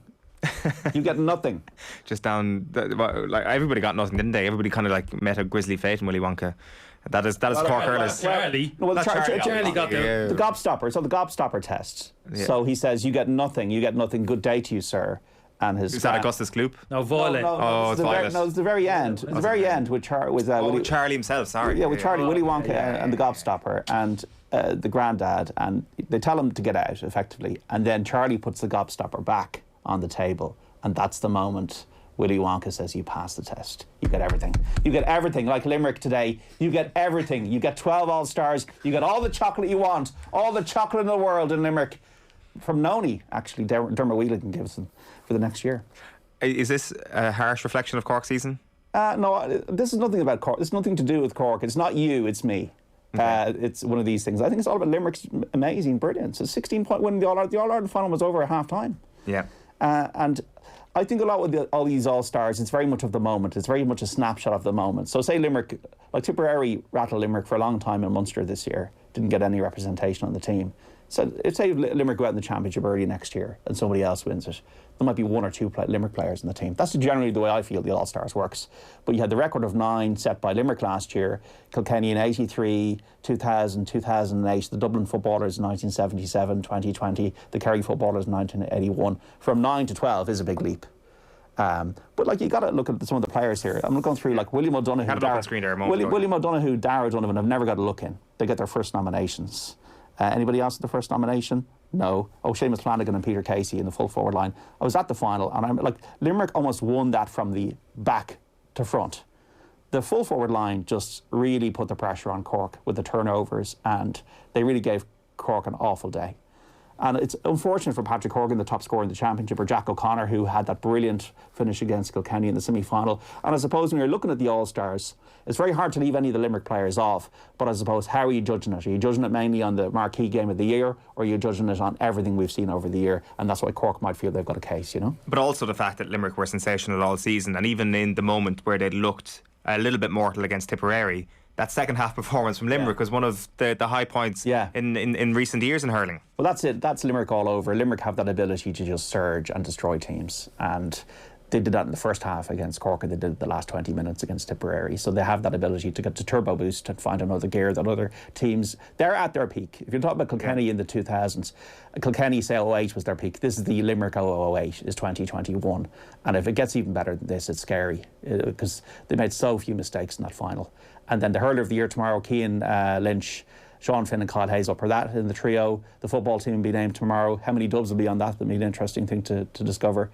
Tyrone's Conor Myler and Ciara McGeary and Mayo's Lee Keegan in the nominations for the footballer of the year. The young players of the year, better news for Cork in this, and that Shane Barrett is in that trio of nominations with Owen Cody of Kilkenny and Clare's Aidan McCarthy. And for the young footballer of the year, Tyrone's Derek Hanavan, Oisin Mullen of Mayo and Galway's Matthew Tierney. The PWC GA GP All-Stars. Cian Lynch is a shoe-in, right, for hurler of the year? Absolutely, yeah. No, like he's the Messi of hurling, as his uncle said, Kieran Carey. Yeah, it's true.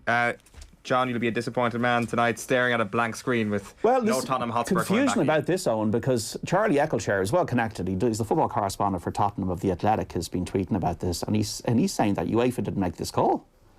He's tweeting this morning. The latest is, and this is 4 minutes ago, is that Tottenham Rennes will go ahead, despite Spurs announcing last night that it wouldn't. UEFA insists... Breaking story live on air. This is just one source, but UEFA insists Tottenham v Rennes will take place despite Spurs claiming that they can't fulfil the fixture. It seems that Spurs went out and did a solo run on this and announced that they couldn't fulfil the fixture. And how can they, with 8 positive COVID cases and 5 of their staff testing positive for COVID and the training ground shut? Nobody's taken control of this. Why aren't UEFA saying, this is the situation, you forfeit the game if you don't fulfil the fixture? Because it's complete, like they do in the EPC or with Scarlets and Bristol Bears. To me, there's complete confusion about this now.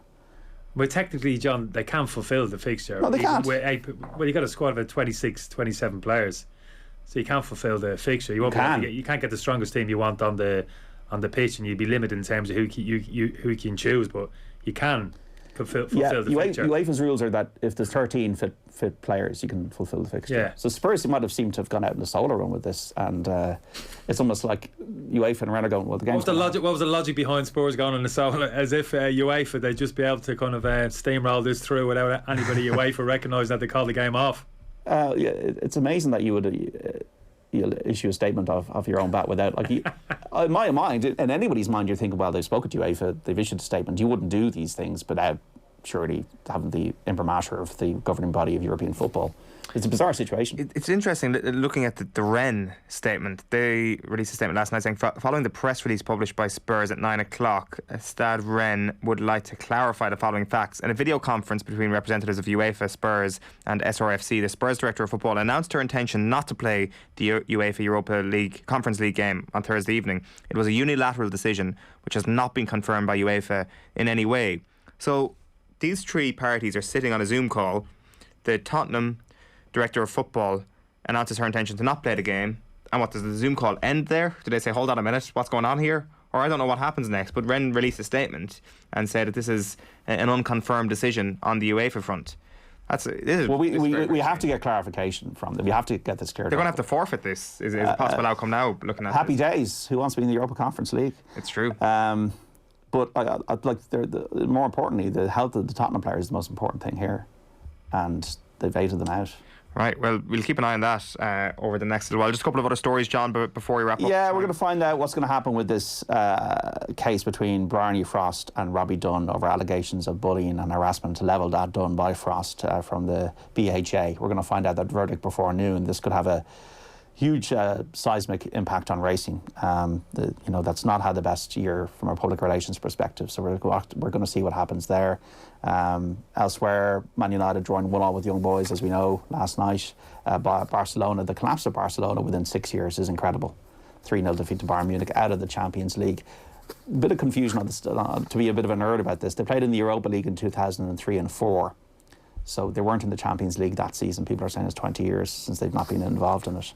And Robbie Savage's son coming on for Man United, Charlie Savage last night, and Fergal O'Brien winning at the snooker, beating Gary Wilson 4-1. Will set up a match now with Luca Brasel in the last 16 of the Scottish Open, racing at Tramore today. But it's all about the sore people in Cork who won't be watching that ceremony tomorrow on the TV. Will even pull out of next year's championship after this horrific snub by the All-Star nominations committee. Well, I'll tell you who are not so sore people today. It is the team behind OTB Saturdays. They've had a remarkable JLR book yesterday. John Duggan, congratulations on your success. Well, I wasn't expecting you to say this, Eoin, but I really appreciate it. Very nice of you to say that for News Talk and for Off the Ball, and much thanks and gratitude to all the team, everybody involved here in OTB Sports, the digital lads led by Colm, and our great producer Shane Hannon, Will O'Callaghan, who's obviously on the news round every week, and Dan McDonnell and Johnny Ward, and all the football contributors that we have on every Saturday, and the panel guests. So look, you got to take the good days. There's good days and bad days in this business. You got to take the good days. Talking about trophy here, cash prize, John. What no, voucher for chapters. What was it? No, I bought myself a bottle of champagne on Monday, regardless of this result. So I'm just going to drink that anyway. Probably on my own now on Christmas morning. I'm not giving it to anybody else. That sounds like a pretty idyllic Christmas, to be honest, John. Alone and with champagne. That's all anybody can ever want from this life. Before I meet my family. John Duggan, great stuff. 1 o'clock Saturday. That's when Off the Ball is live, and we've got a special Formula 1 panel because it's going to be an epic showdown between Verstappen and Hamilton on Sunday. Right, at 8:50 on this Thursday morning, Luke Fitzgerald is standing by. He's going to be with us in just a moment. But before that, Andy Dunn and Matt Williams were on Wednesday Night Rugby with Joe last night, and you can listen back to the full chat on the OTB Rugby podcast feed. But here's Andy on the Byrne brothers. The word seems to be, based on the fact that he started against Connacht, he's in pole position to start against Bath, but we don't know that. Give us your out half verdict. I think Harry is a player as a 10 who wants to show how good he is first. I think Ross is a 10 who wants to show how good everyone else is first. It's quite a marked difference as a 10. I think from personal experience, when I was a young 10, I was in the Harry mould. I wanted to show everyone how good I was first. So Matt told a nice anecdote about a drop goal in Clonettley, but he simultaneously probably didn't tell that he wouldn't. Don't think he would have trusted me to be a game general at 21 years old and marshal a team really well and make sure everyone else fell into phase and did what they needed to do, and everyone else looked great around me. That wasn't how I played as a 10, and a lot of young 10s are like that. It doesn't equate with their talent level. It equates with where's their actual game maturity and game management. I think Ross has that in spades. He's incredibly good at making everyone else around him look excellent. He's understated. He doesn't get enough praise for that in terms of how he runs seamlessly into a Leinster team when he doesn't always start with Sexto there and everything. But the interesting thing is if you sit back from it all, Ross will probably run the team better on Saturday, but Harry, I think, has a bit more innate ability and talent. Watching an example would be for Harry, just watching a very simple skill, how he receives a pass and then delivers it to someone else. He does it so skillfully, so silky, and it's a cut above a lot of people I've seen at the highest level. It's his ability to receive and pass while under pressure, but he tries a hell of a lot of things. He tries outrageous things, he tries skillful things, he tries mundane things. He's not so much the game manager that Ross is, certainly not yet. Okay, so that was Andy Dunn on Wednesday Night Rugby last night. Now we are delighted this morning to be joined by AIB staff member and former international rugby player Luke Fitzgerald for the launch of this year's Goal Mile, proudly partnered by AIB. In supporting goal and encouraging people across the island of Ireland to step up together and take part in the Goal Mile this Christmas, AIB is helping to reach vulnerable communities already suffering deeply from the impact of crisis, poverty and climate change. You can complete any Goal Mile by registering at goalmile.org and taking just 2,000 steps in any place at any time during the month of December. Luke Fitzgerald, a very good morning to you. Thanks for joining us. Oh, that was lovely. I'm glad you did that. You did a better job than I could have with promoting it. So, yeah, great to be here. Thanks for having me on. You might have heard that piece of analysis from Andy Dunn on Wednesday Night Rugby last night. It was really interesting, his breakdown of the Byrne brothers, that Harry Byrne plays at the moment to make himself look good, and Ross Byrne plays at the moment to make his teammates look good. Is that something you'd agree with, Luke? Look, I suppose Andy would have maybe a more insightful view on that. area, having played in it, because it is such a technical and difficult position to play.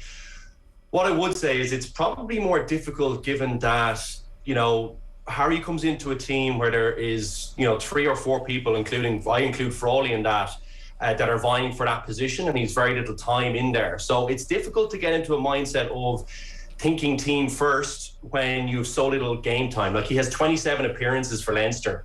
What I would say is I was glad to hear Andy talk about, you know, what he is great at. The ball handling ability has definitely stood out to me. That's something that he can lean on. And yeah, look, he will learn that as he gets more time in there. The challenge for him, and with lots of players in Leinster, is whether he actually gets time in there to really bed in and get comfortable with actually making other people look good versus trying to, I suppose, get himself in a position where he's getting selected every week. So it's a difficult balance that some of these players in Leinster have, and Harry is one of those people, unfortunately, that will be struggling to get, you know, concerted game time, which is so key in that position. So I think it's probably early to make a call on that, but I'd say I would probably agree with Andy in some respects, and I think it's down to game time.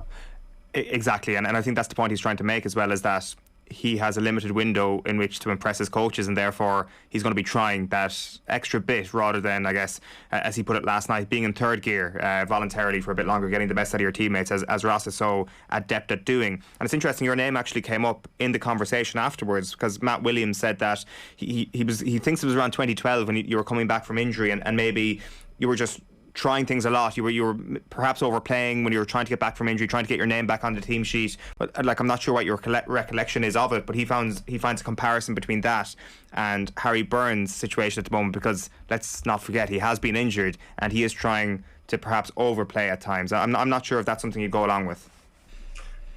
Yeah, probably at different stages of our career. I mean, like, I was fairly long in the tooth at that stage of 2012, relatively speaking. Like, I made my debut in 2006, so I probably didn't have the same excuse that Harry has. Probably a little bit of that. You know, you do always, it's the challenge, and I'd say someone like maybe Jordan Larmour maybe is finding that a little bit himself at the moment as well, where, you know, a couple of injuries happen to you. You know, you don't get any, as I said, that concerted game time that's so important for any player, but I think even more so at 10.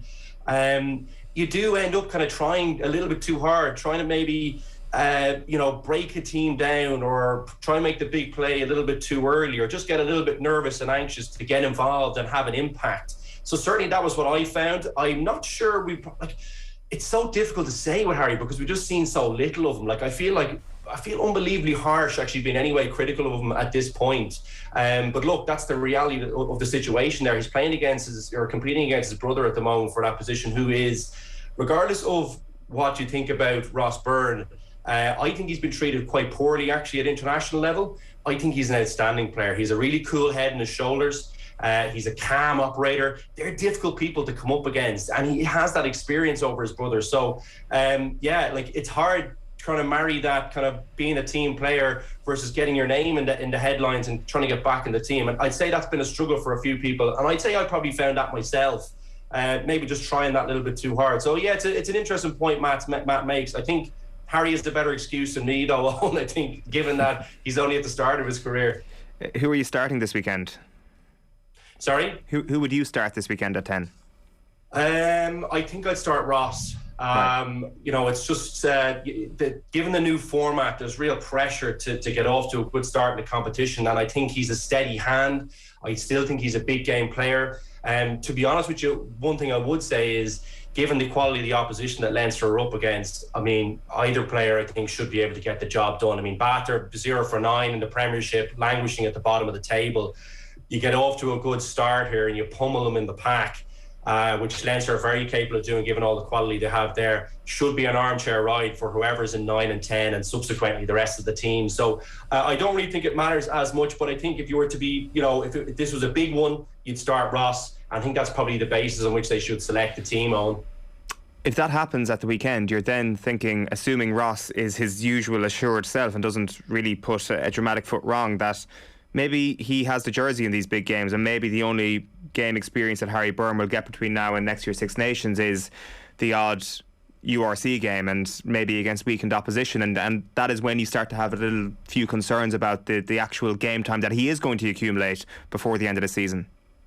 Yeah, it's an issue I have with a lot of Leinster players. So difficult for me to say, and I know every time I see Leo Cullen, I'm sure he hates that I say these things, but there's lots of players in Leinster who'll be languishing in the same position, not getting game time, just kind of, you know, working out in the gym and training with, look, let's face it, brilliant. They've a great and settled coaching staff. So like, it is a place you can learn as a young player, but at some point you have to get time on the pitch. And it's a huge challenge. Like, I'm very concerned for the likes of Kieran Frawley, who I really rate highly. I think he actually might be the best 10 of the lot, but isn't going to get any game time in there. So I think it's a big challenge for them. And yeah, I mean, I'm surprised they've been able to hang on to them with all the kind of the new URC format, where we're not going to see many of these players get much game time. So it's a big concern, I think. And it should be a concern for Irish rugby, because that depth chart, it's ridiculous in Leinster. But like, if you're sitting there in the gym all the time, I can't see how you're getting better as a rugby player. I think it was Ronan O'Gara who was saying on the show last week that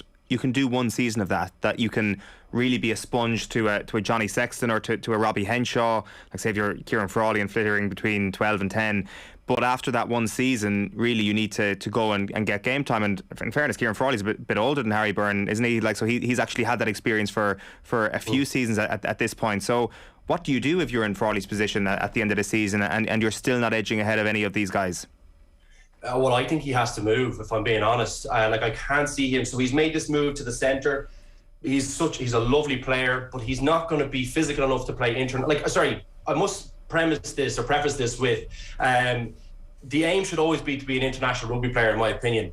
And I think you have to be a specialist. I made a mistake of probably being a few different things. If you want to get selected in the team, you've got to be a specialist. So it looks like Frawley thinks that might be 12, or the coaching staff think that might be 12. I don't think he's big enough to do that. What I would say is I think he could be an outstanding 10, and he's not getting utilised there because of the backlog in Leinster. And it suits Leinster to play him at 12. But for the likes of Frawley, like, I think he has to move. I can't see him getting ahead of Henshaw, can't see him getting ahead of Gary Ringrose when they're in full flight. And I think he's a real asset for any kind of team. And it is nice that you can play the other positions, but I think he'd be an unbelievable 10. So look, that's my opinion on that. I've been very strong on my views on Frawley. But I just really, really rate him unbelievably highly, and I think it'd be a real shame to see kind of a career wasted, sitting on benches or sitting on, or not getting into squads, because he's kind of a jack of all and a master of none. Should be playing 10. The question I wanted to ask you as well is about Jordan Larmour. You mentioned him there a moment ago. Didn't feature in November at all for Ireland. 2 starts in total for Ireland in this calendar year. He's had a tough time getting back into that team after his injuries, and there is a few questions about where he is at the moment. So what's your take on his trajectory? Is he at a stage now where he's started to negotiate the fact that your career will eventually plateau at some point? Is it just that maybe the likes of Hugo Keenan is still very much flavour of the month and hasn't put a foot wrong, and it's just a bit more patience that's required from Jordan Larmour? Or how do you see this thing playing out over the course of this season? Yeah, look, he's come under a bit of heat, hasn't he, over the last couple of weeks? And obviously he didn't get into the team for November, so that would have been disappointing for him. Looks like things aren't falling for him a little bit as well. I can probably empathise, and I probably think that situation is a bit more similar to my own, that Matt Williams kind of comparison earlier on. Look, I think he's probably struggled a little bit with injuries here and there at critical moments, which haven't helped. Continuity and time on the pitch is so important. I keep going on about it, but it is really, really important for players in the early parts of their career. I know Jordan is a bit more established than the likes of Harry Byrne, but he has had an interrupted couple of years. So I think it'll require, that kind of injury-free period will help. I think he could probably be more involved in the games as well, because I think someone like him is very much in the Shane Williams mold to me. He should be trying to get involved all over the pitch, trying to find areas where he can get the ball off 9 and 10, where he's one-on-ones against forwards, because he'd be an absolute nightmare, given that he's kind of diminutive in size, but that footwork and pace, he'd be a nightmare anywhere. And he's a good handler of the ball as well. So I'd like to see him get a bit more involved around the pitch, have a bit more of a free role. I thought I saw James Lowe do that brilliantly in November. So there's a template there for him. And I think they know, or I think, at this point, all the wingers should know that Andy Farrell does value that. He wants you to be involved as much as possible. So I think that's what I'd be doing if I was him. I also think there's a few basic parts to his game that, aside from the attacking side and getting involved more, that he could work on. I think that aerial thing is still an issue for him at the moment. But there's the likes of Andrew Conway and Lee Halfpenny were unbelievable exponents of that skill, and there's no reason why he shouldn't be great there.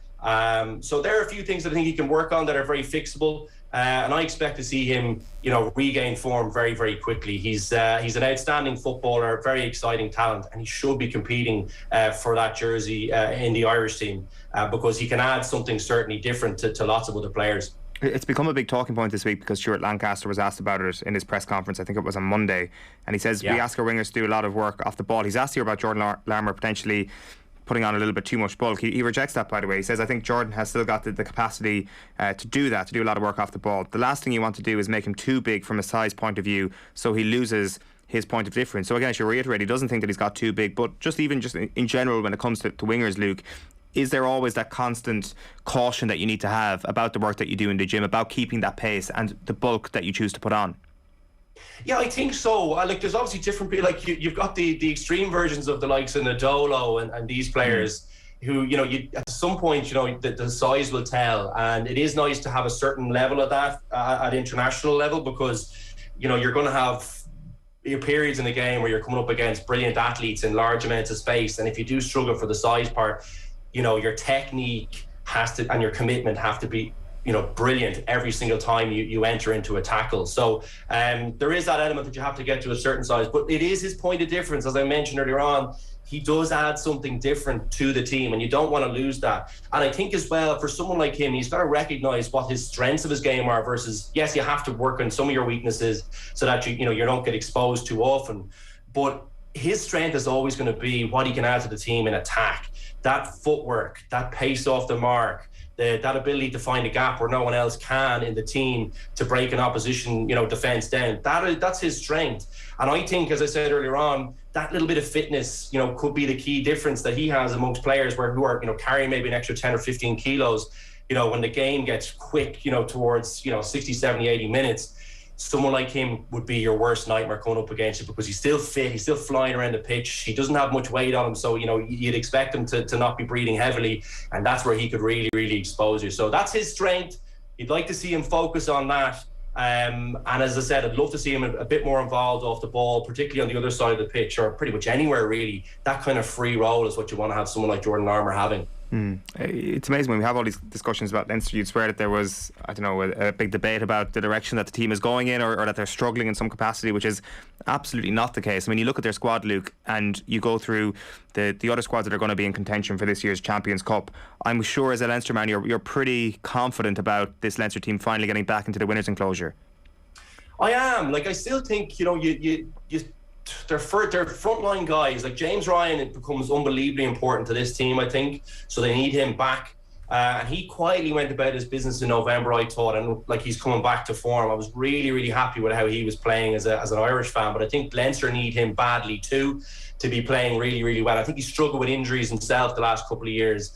The likes of Johnny Sexton still makes a difference for Leinster. Robbie Henshaw's back, which is great, but they still need those guys, and it will make a difference if there's a few guys out. So injuries permitting, they still have I think they have the strongest squad in the competition. I mean, I think they're when they're on form, they're just so hard to contain. The fitness levels in the pack, the ball handling ability in the pack, the physical prowess of everyone on the team, they're just so difficult to play against when they're playing well. There has been a bit of talk about that kind of size element, and do they lack that bit of physicality? I don't think they do. I think that La Rochelle played above their ability last year, or played to the best of their ability, I should say, and Leinster had an off day. I think what's very important when you're coming up against some of those huge teams is that you're on the ball mentally, and I thought they were off slightly there. We saw that against Ulster a couple of weeks. That's a danger for them. But collisions have to happen further away from your gain line, and I thought defensively they were off the mark as well. So I think if they get those two things right, I still think they're the best team in the competition, and they don't lack any physicality. They look at that front row. I mean, those two hookers are they were my players to watch in an article I did a couple of weeks ago. In terms of the Heineken Cup, I just think they're absolute studs. Alongside those two props, I mean, you have Keane Healy and Byrne behind Porter, who looks unbelievable. But Tadhg Furlong to me is probably the best player in the world. I don't say that lightly, but I really do think he is so far above any other tight head prop in the world game. They're so strong there. I think there's no lack of physicality there. Just, if they're off mentally against any team on their day in Europe, you can get punished.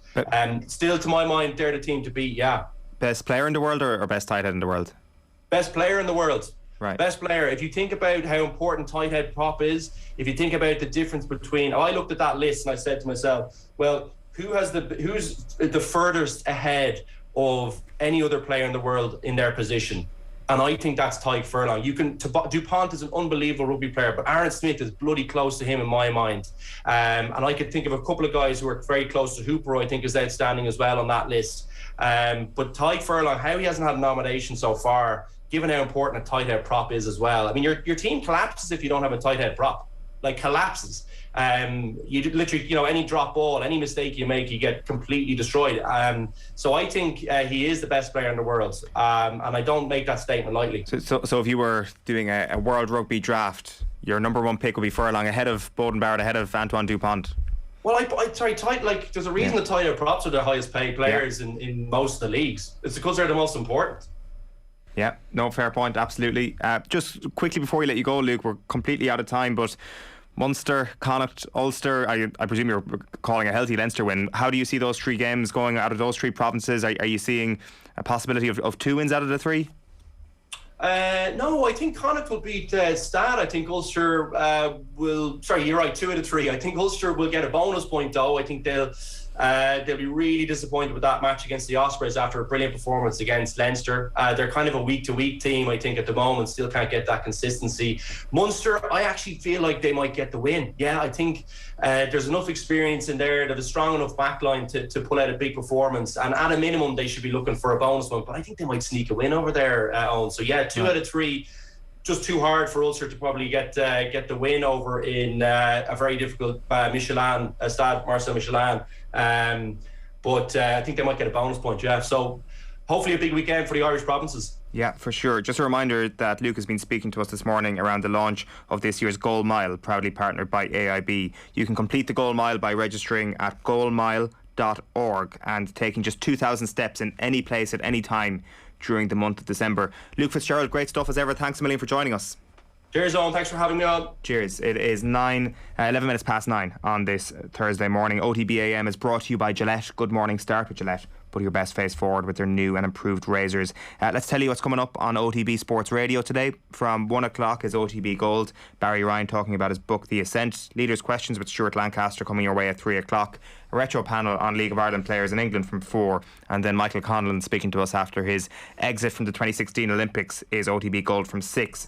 Live on your radios then from 7 o'clock tonight is Off the Ball. Nathan will be joined by John Giles and Andy Moran for a book interview. So a Mayo love-in tonight on Off the Ball, it seems. Up next this morning on OTB AM, we're bringing you some more rugby, and Jess Kelly joins us for our annual AM Christmas gift guide, part 2.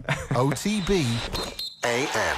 This is OTB Sports Radio. Football Pod with Paddy and Andy, our new weekly Gaelic football show with Paddy Andrews and Andy Moran. All that has happened is people have come in here, right, listened to the pod for the last 29 episodes and seen the lifestyle that Paddy Andrews has had. He's wearing a Roddy Collins jacket. He's got his teeth done like Ross from Friends. He is looking he's looking magnificent and he's ready to go. Just for the pod, lads. Just for the pod. Download the OTB Sports app and subscribe to the GAA podcast feed now. He's a Lion, he's a Grand Slam winner, he's Ireland's leading try scorer, and now you can hear him first, exclusively on the OTB Sports app. One of my abiding memories is having my cut opened up again as I got hit by the trophy in coppers on the dance floor. Join Brian O'Driscoll for the best insight and analysis this rugby season. We haven't had the usual kind of grenades from Gats, that's gone, so we're creating them ourselves. Get the jump on everyone else. Download the OTB Sports app and turn on notifications now. OTB AM. With Gillette, put your best face forward with our new and improved razors.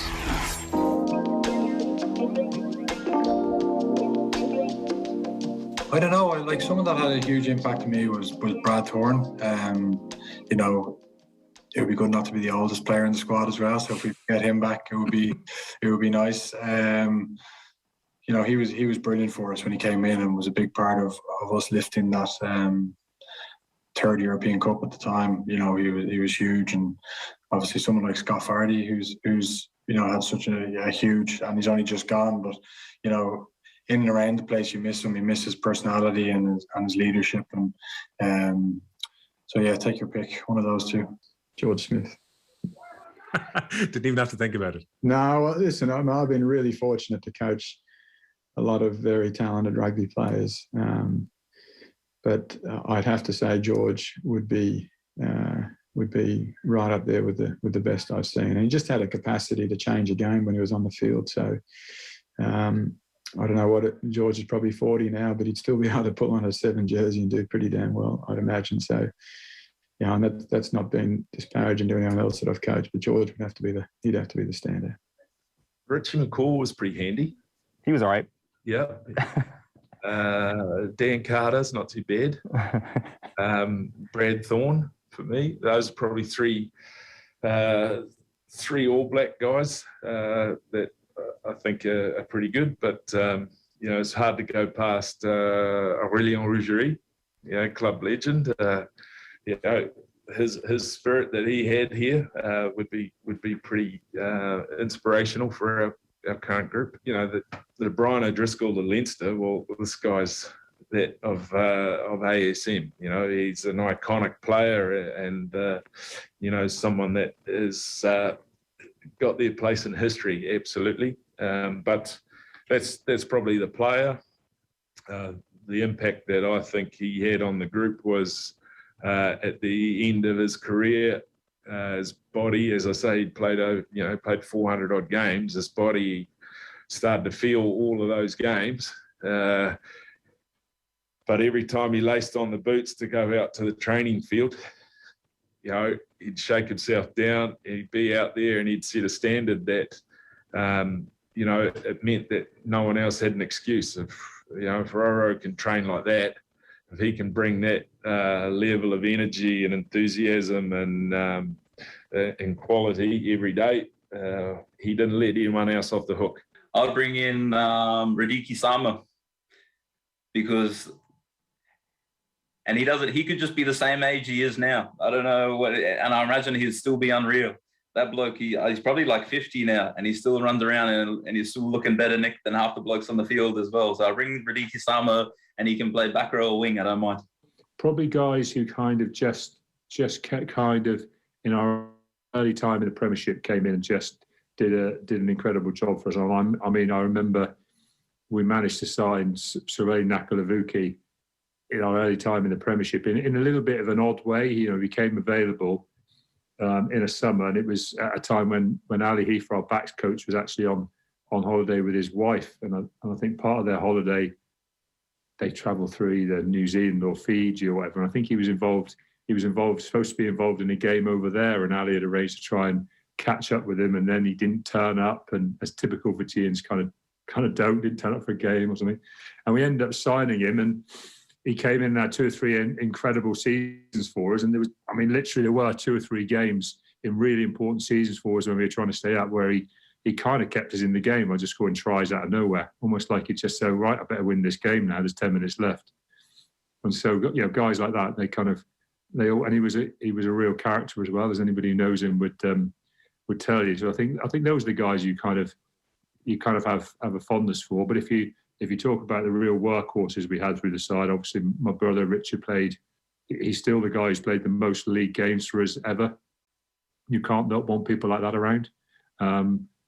Tommy Hayes captained the team in our early time in the Premiership, did a fantastic job for us. So, past players, Stino's only just gone, a year ago.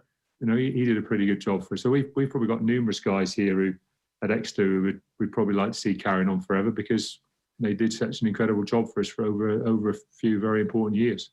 Not out of retirement because he's still playing, but I'd bring Jack Lamb back about 9 years when he was 26. Tell us why. I lived with him when he signed for Bristol from the Hurricanes, and he was their player of the season over there. He was just mint. He was just class for Bristol, obviously, in the Championship. But I'm just very good friends with him. Never really got to see the best out of each other in terms of playing on the pitch with each other anyway. So I'd say I'm probably going to be in my prime sooner or later. So I'd like to play my best rugby with Jack.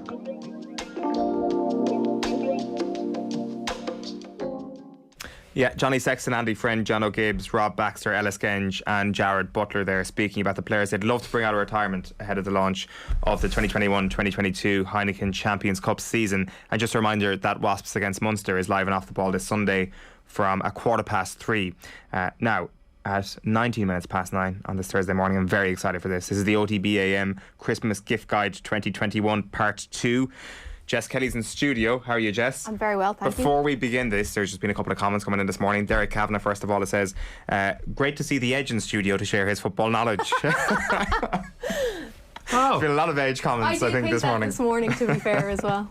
Oh, right, gotcha. There's also been, your talk about Christmas got people within our team very creative this morning. Kenny, Emma and Joseph and everybody who works on the show were thinking, what would be Kenny's favourite Christmas movie? Who else does Kenny look like from a Christmas movie, I should say? And you look like one person in particular. Kenny, have a look at this. Oh, wow. For... what are their names again, Jess? The villains in Home Alone for a radio. What's the small actor? Joe Pesci. No, their names. They're the actual character names. I don't know. I've never seen them. The Wet Bandits. The burglars. You are Marv. Kenny Cunningham is Marv this morning. Oh, sorry, no, they've actually put you into Joe Besky's place, Harry's place there, sorry.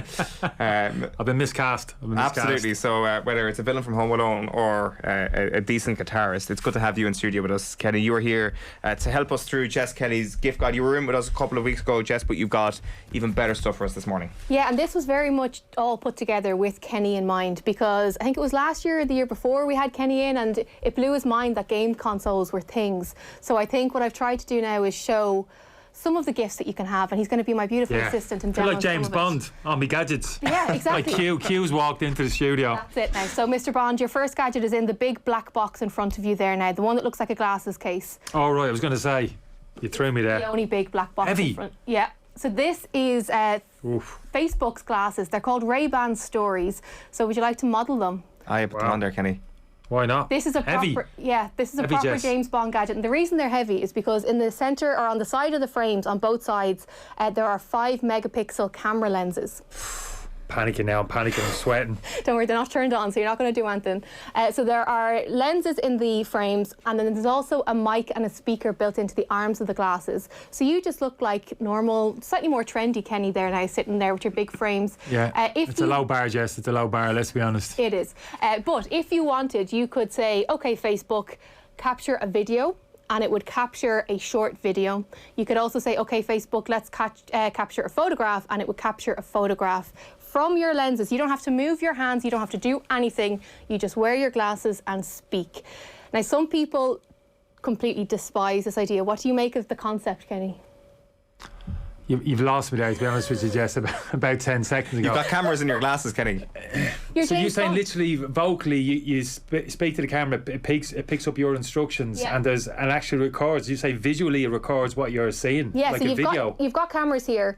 So you know the smart speakers, like OK Google and Siri and all those kind of ones, the smart assistants? I wouldn't, to be honest with you, Jess. No, I wouldn't be overly familiar.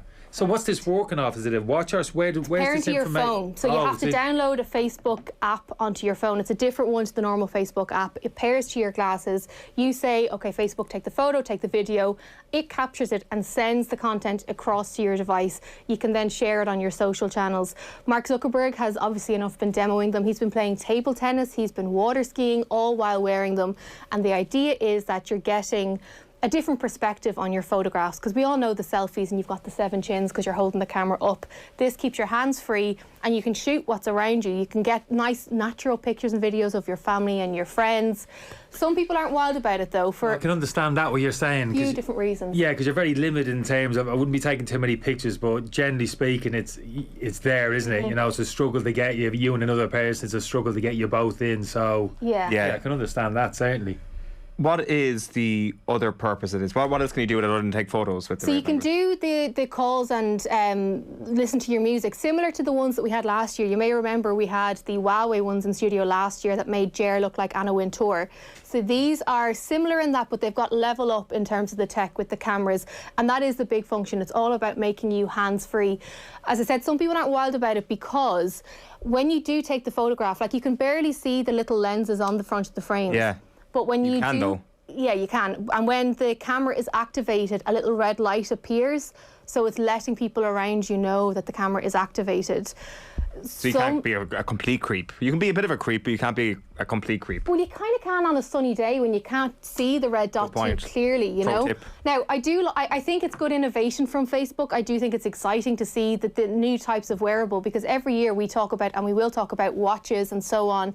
But the wearable technology game is going up a gear. So these are €329. They're a bit of fun. You can get the ones that Kenny has on there now, but you can also get the sunglasses type as well. And if you wear glasses like I do, you can get your prescription put in.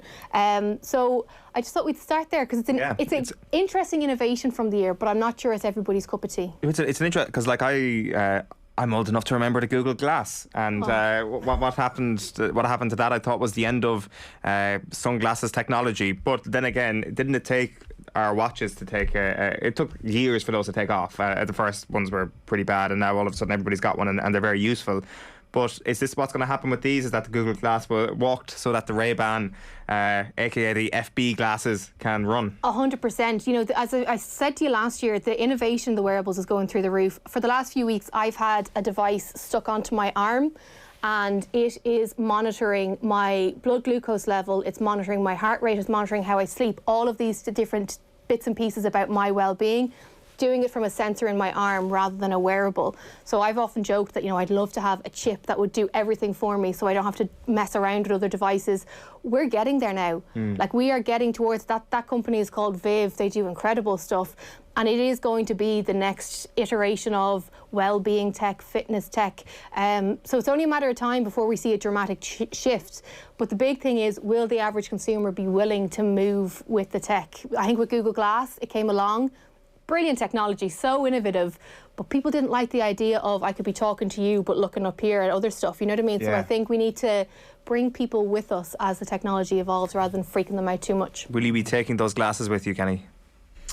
No, I probably wouldn't, to be honest with you. I mean, they are reasonably comfortable. You can have conversations, you can phone somebody, and so I'm not a big fan, generally speaking, of that, you know, being in a confined space and somebody, even at the moment, people talk now, don't they, have their phones on, and you can hear them talking, you know what I mean, in a confined space. I think it's a little bit kind of almost disrespectful. I think, you know, just get yourself into a private, even walking down the street now, you'll hear somebody 15 foot away walking down the street kind of in conversation. So I find that a little bit off.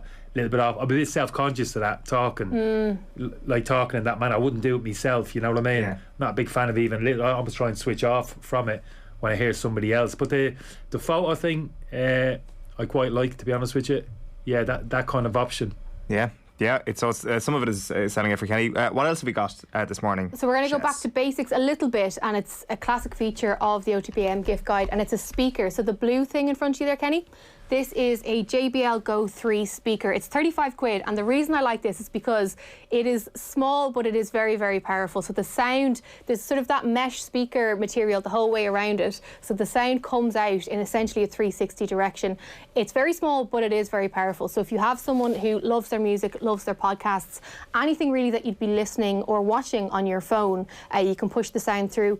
It isn't voice activated, it's very much using Bluetooth, but I really like it. And again, 35 quid. It's great for an office KK or a stocking filler. Yeah, it's quite compact, isn't it? It's not heavy. Cheap. Yeah, it's quite, carries a little bit of weight as well. Very good value. Yeah. So that's the JBL speaker, Bluetooth activated, 35 quid.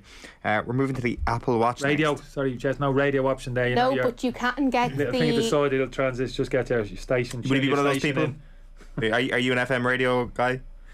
I've got like an old, I like the old radio in terms the dials. of, the little dials, a little bit old school. Yeah, that's what I yeah.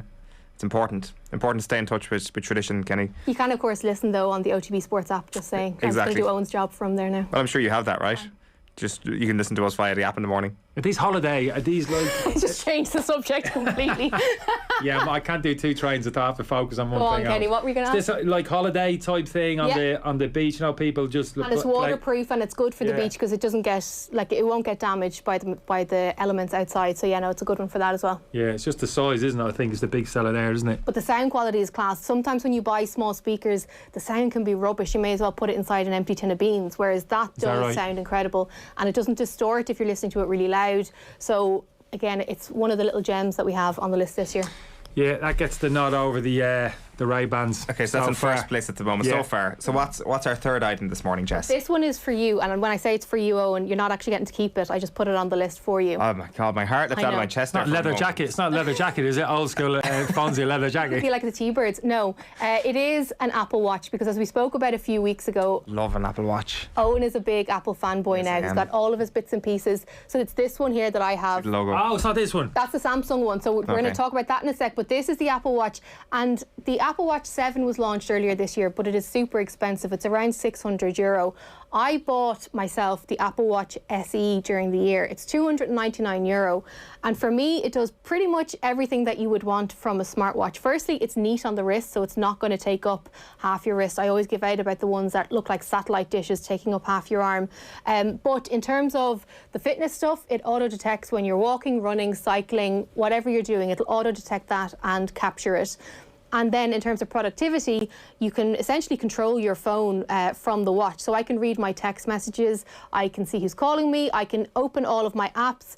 And I think if you are someone like me who uses your phone a hell of a lot, maybe a 2022 resolution is to use your phone a little bit less. You can cheat by getting a smartwatch that will allow you to get essentially the full functionality of your phone. That is cheating, just for anybody who has that New Year's resolution. It is, but I've cut down on my phone screen time this year, which is good.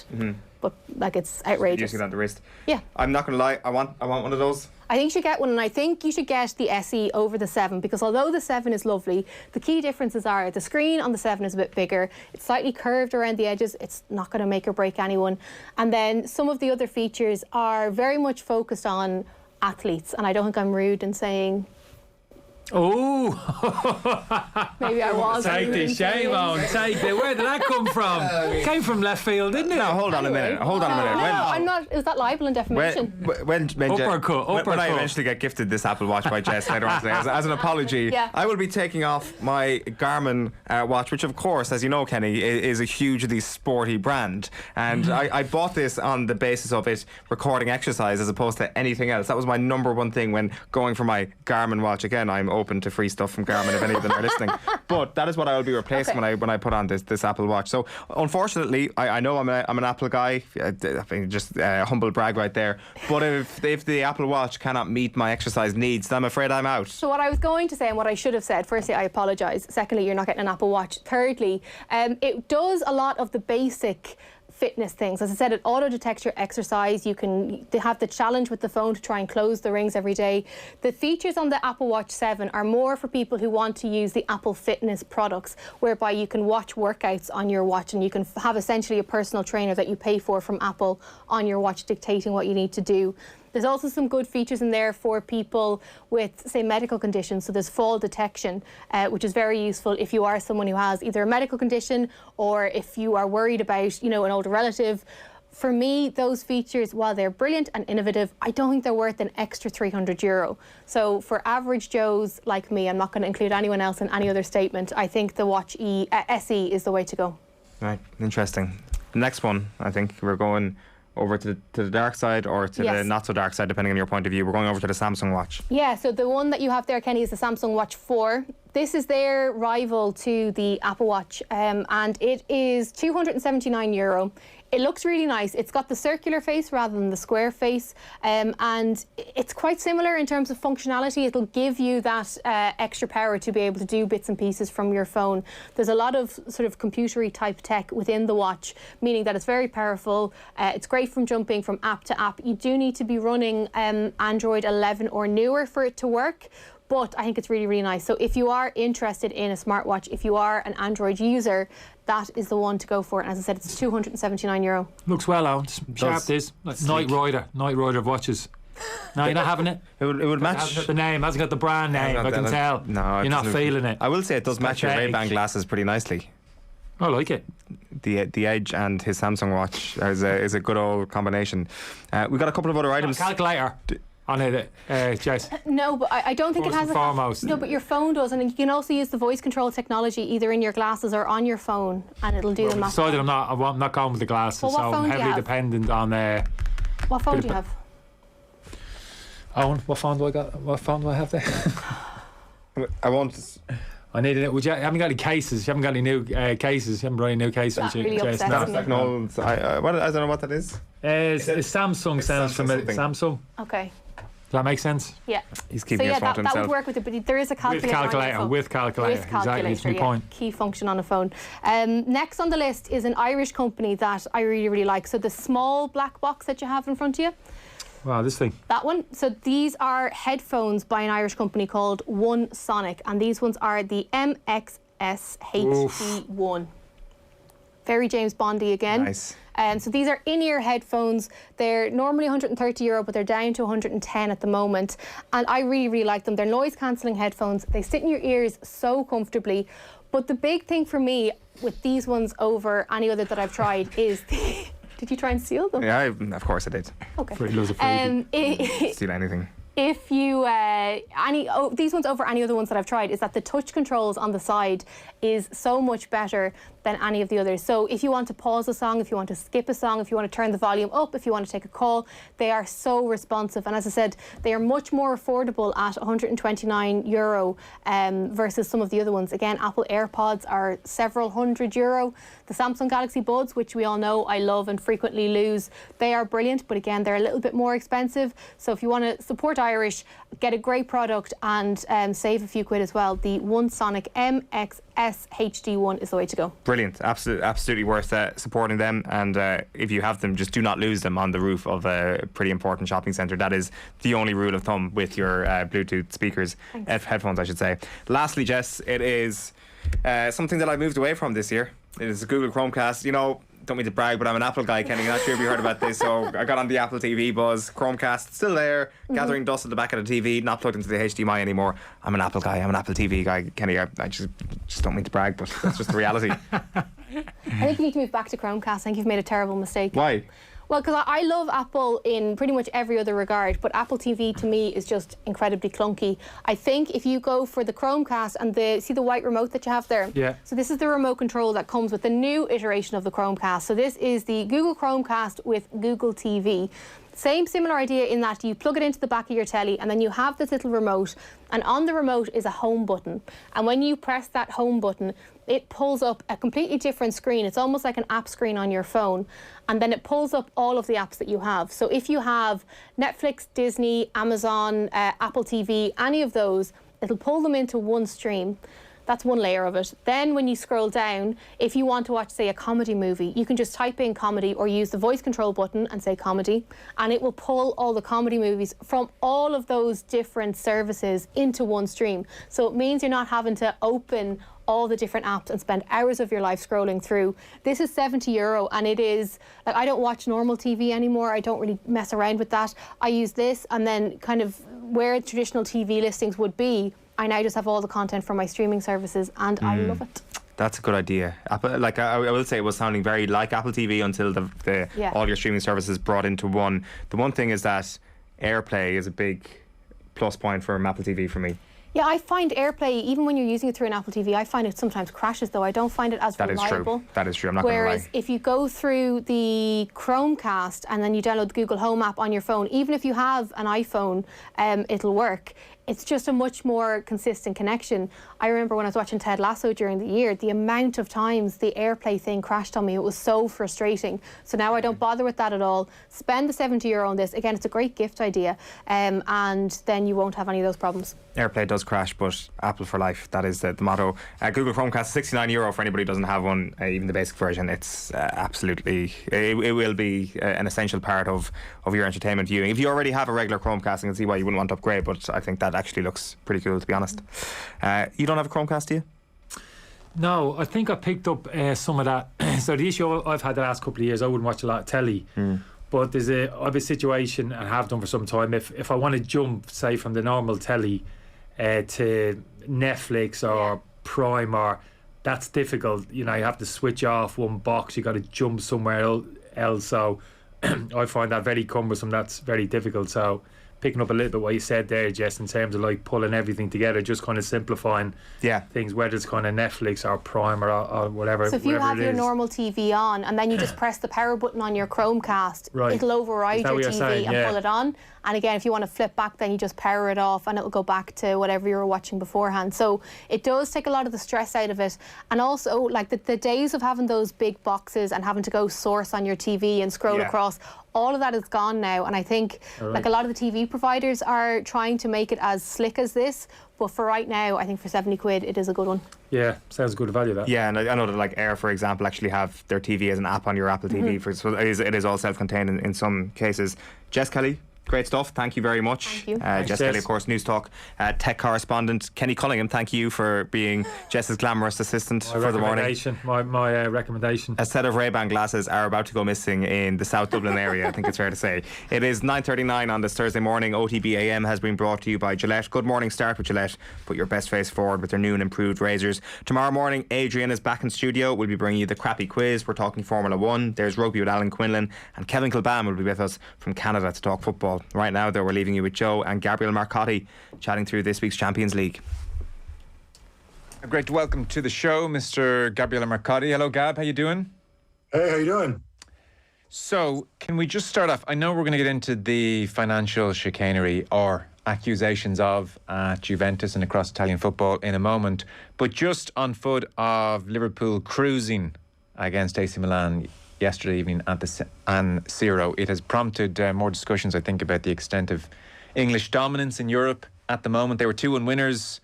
They've made it 6 for 6 in that particular group. To be fair, AC Milan were missing 2 of their back 4 last night and 3 of their first team players, but they didn't do particularly well in this group stage. English dominance in Europe. Discuss, is this still feel in keeping with the various cycles that we've seen in Europe over the last 20, 30 years? Or do you think this is a more sustained separation? Well, as we're recording this, Zenit have just equalised against Chelsea, and as it stands, Chelsea are finishing second in the group. So take that under advisement. That's Chelsea, who were in the Champions League final last year and beat Manchester City. Yeah, and who might be finishing behind Juventus, who are 7th in Serie A in the group. So, but look, I'm But sorry, you've raised a great point. For every question I'm going to ask here, there will be 10 contradictions or holes in it. So this is not a perfect science. No, listen, I completely agree with you. And if there's something that really annoys me is when people jump out and they talk about, based on one season, the decline of this and the rise of that. And we always get it after World Cups normally when, you have a root and branch review and other nonsense because, it's usually England got knocked out in the round of 16 or whatever. Look, I think I think making distinctions between leagues in some ways is pretty silly, right? I think right now, obviously the financial climate is different in some of these leagues, but, there's no reason why Bayern, Juventus, Real Madrid, Paris Saint-Germain shouldn't be competing with the 4 really big clubs by turnover in the Premier League. And the reality is they're not, with the exception of Bayern, perhaps. And I think that's reflective of something. I think it's probably largely, obviously there's a financial component to it, but like I said, these other clubs have the turnover, they have the resources to compete with the top English clubs. It's not some sort of Premier League stardust. It's Liverpool and City and Chelsea are really, really good, and they have a really, really high turnover.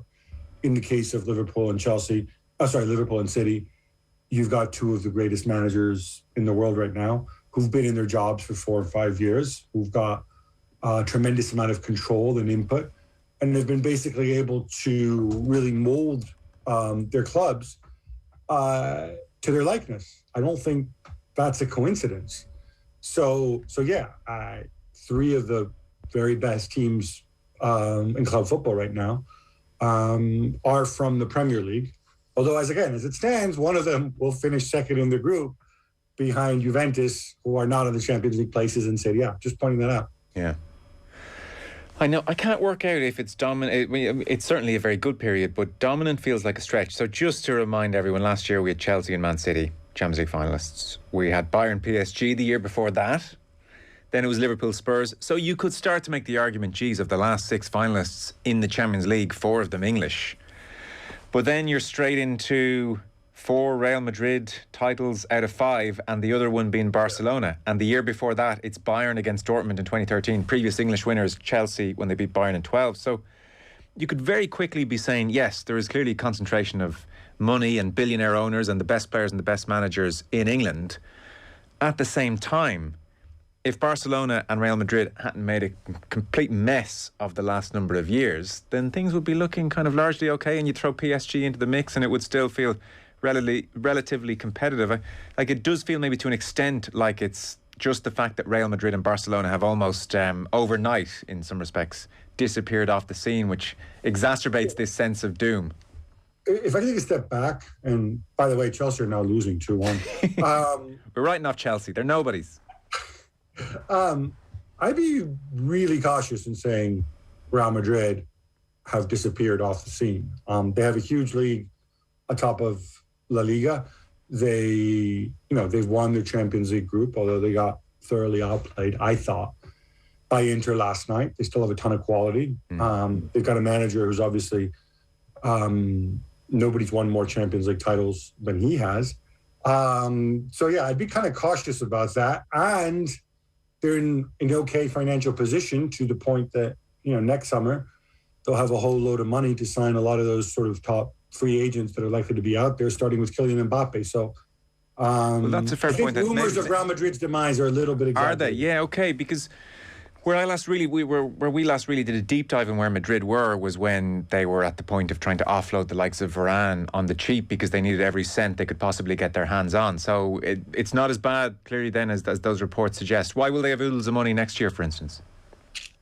Well, they're going to have loads of money because Gareth Bale will go park his backside on some golf course somewhere and, go away.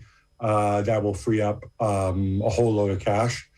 I think that's the big one. I mean, again, when it comes to people talking about wages, it's very easy to kind of forget, these numbers are so big. Are they real? Are they not real? But, there is some basis to these numbers. And in the case of Gareth Bale, this is one of the top 5 highest paid players in the world. And he's always injured or on loan to Spurs.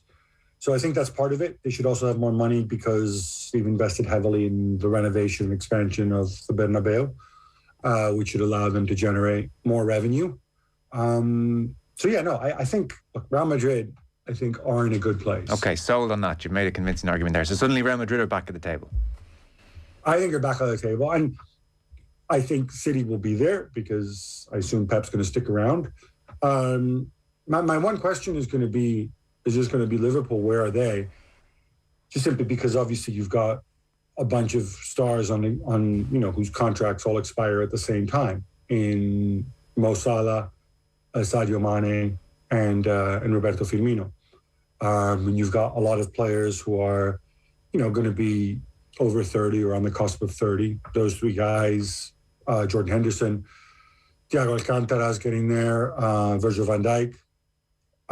Liverpool have been very, very smart about how they've gone about this in the past, and they've done an excellent job, and they've managed to do it without slowing down. They're losing an important piece, I think, in Michael Edwards, who, was whatever his title was, sporting director of football, may make a difference. But he's kind of the guy who sort of, was the link between the money men and the scouts and the first team and Klopp and so ever. and the analytics people, very, very smart guy. So, they're going to have to respond to that, and we'll see how they do that. But yeah, I would expect Real Madrid to be back in the mix, certainly, maybe even this season, not just next season. So then how do you position English clubs and their quote-unquote dominance, to continue the theme maybe of how I kicked off the discussion, in Europe? It's obviously a good period for them, but do you think it's becoming in any way a touch unhealthy for the competition, or just one of those cycles? I think it's just one of those cycles, to be honest. I don't, people go back and you look at, when we talk about one league versus the other, it's always like, what do you measure, right? If you, are you measuring the top team? Are you measuring the top 4 teams in the Champions League? Are you measuring the top 10 teams? If you look at the record of Spanish clubs in the Europa League, for example, what does that say about strength and depth? And you can say, well, I only care about the top teams. Well, fine. But at the same time, these other teams who are maybe number 5, 6, 7, 8 in your league, those teams that go on to win the Europa League and are really good, those are the teams that, Real Madrid and Barcelona in their day are measuring themselves against, right? Whereas if you're Liverpool and Man City, not so much this year, but, a year ago, 2 years ago, how often were they actually tested by the rest of the league? It's always a good indicator if you look at points totals.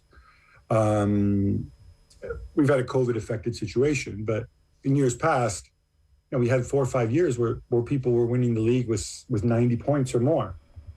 That never used to happen. I mean, literally hardly ever used to happen. And it's not just in England, it's elsewhere too. There's this level of polarization. And I think, I think that kind of speaks to the strengths of leagues as well. I suppose what maybe initiated the conversation, even in just the last 24 hours, was that there was something quite jarring about watching second-string Liverpool team with nothing to play for go to the San Siro and beat Milan. I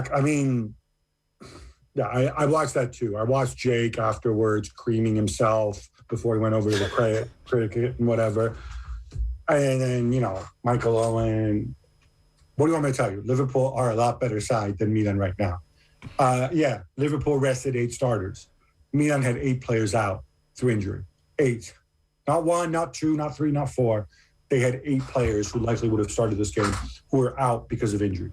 They had an impossible task to begin with, in the sense that they didn't control their own destiny. If Milan had won that game, it wouldn't have mattered because they still would be going out.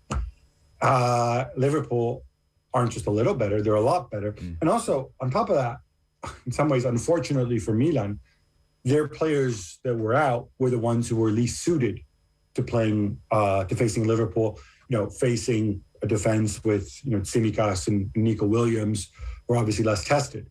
Because against Liverpool's press, you like having the alternative of the ball over the top for your pacey striker. Well, the one Milan striker who was not injured happened to be Zlatan Ibrahimovic, who's wonderful and great, but who's also 40 years old and isn't going to be fast. So, they kind of lost that aspect of it as well. So yeah, look, if you want to, go and have a knee-jerk circle jerk over this, sure, go ahead. They're very good at that. But I think it's a lot simpler. You have 3 outstanding English teams, in my opinion. Yeah. You have Manchester United, who are not outstanding. They have some outstanding players, many of them injured. I know they've won the group.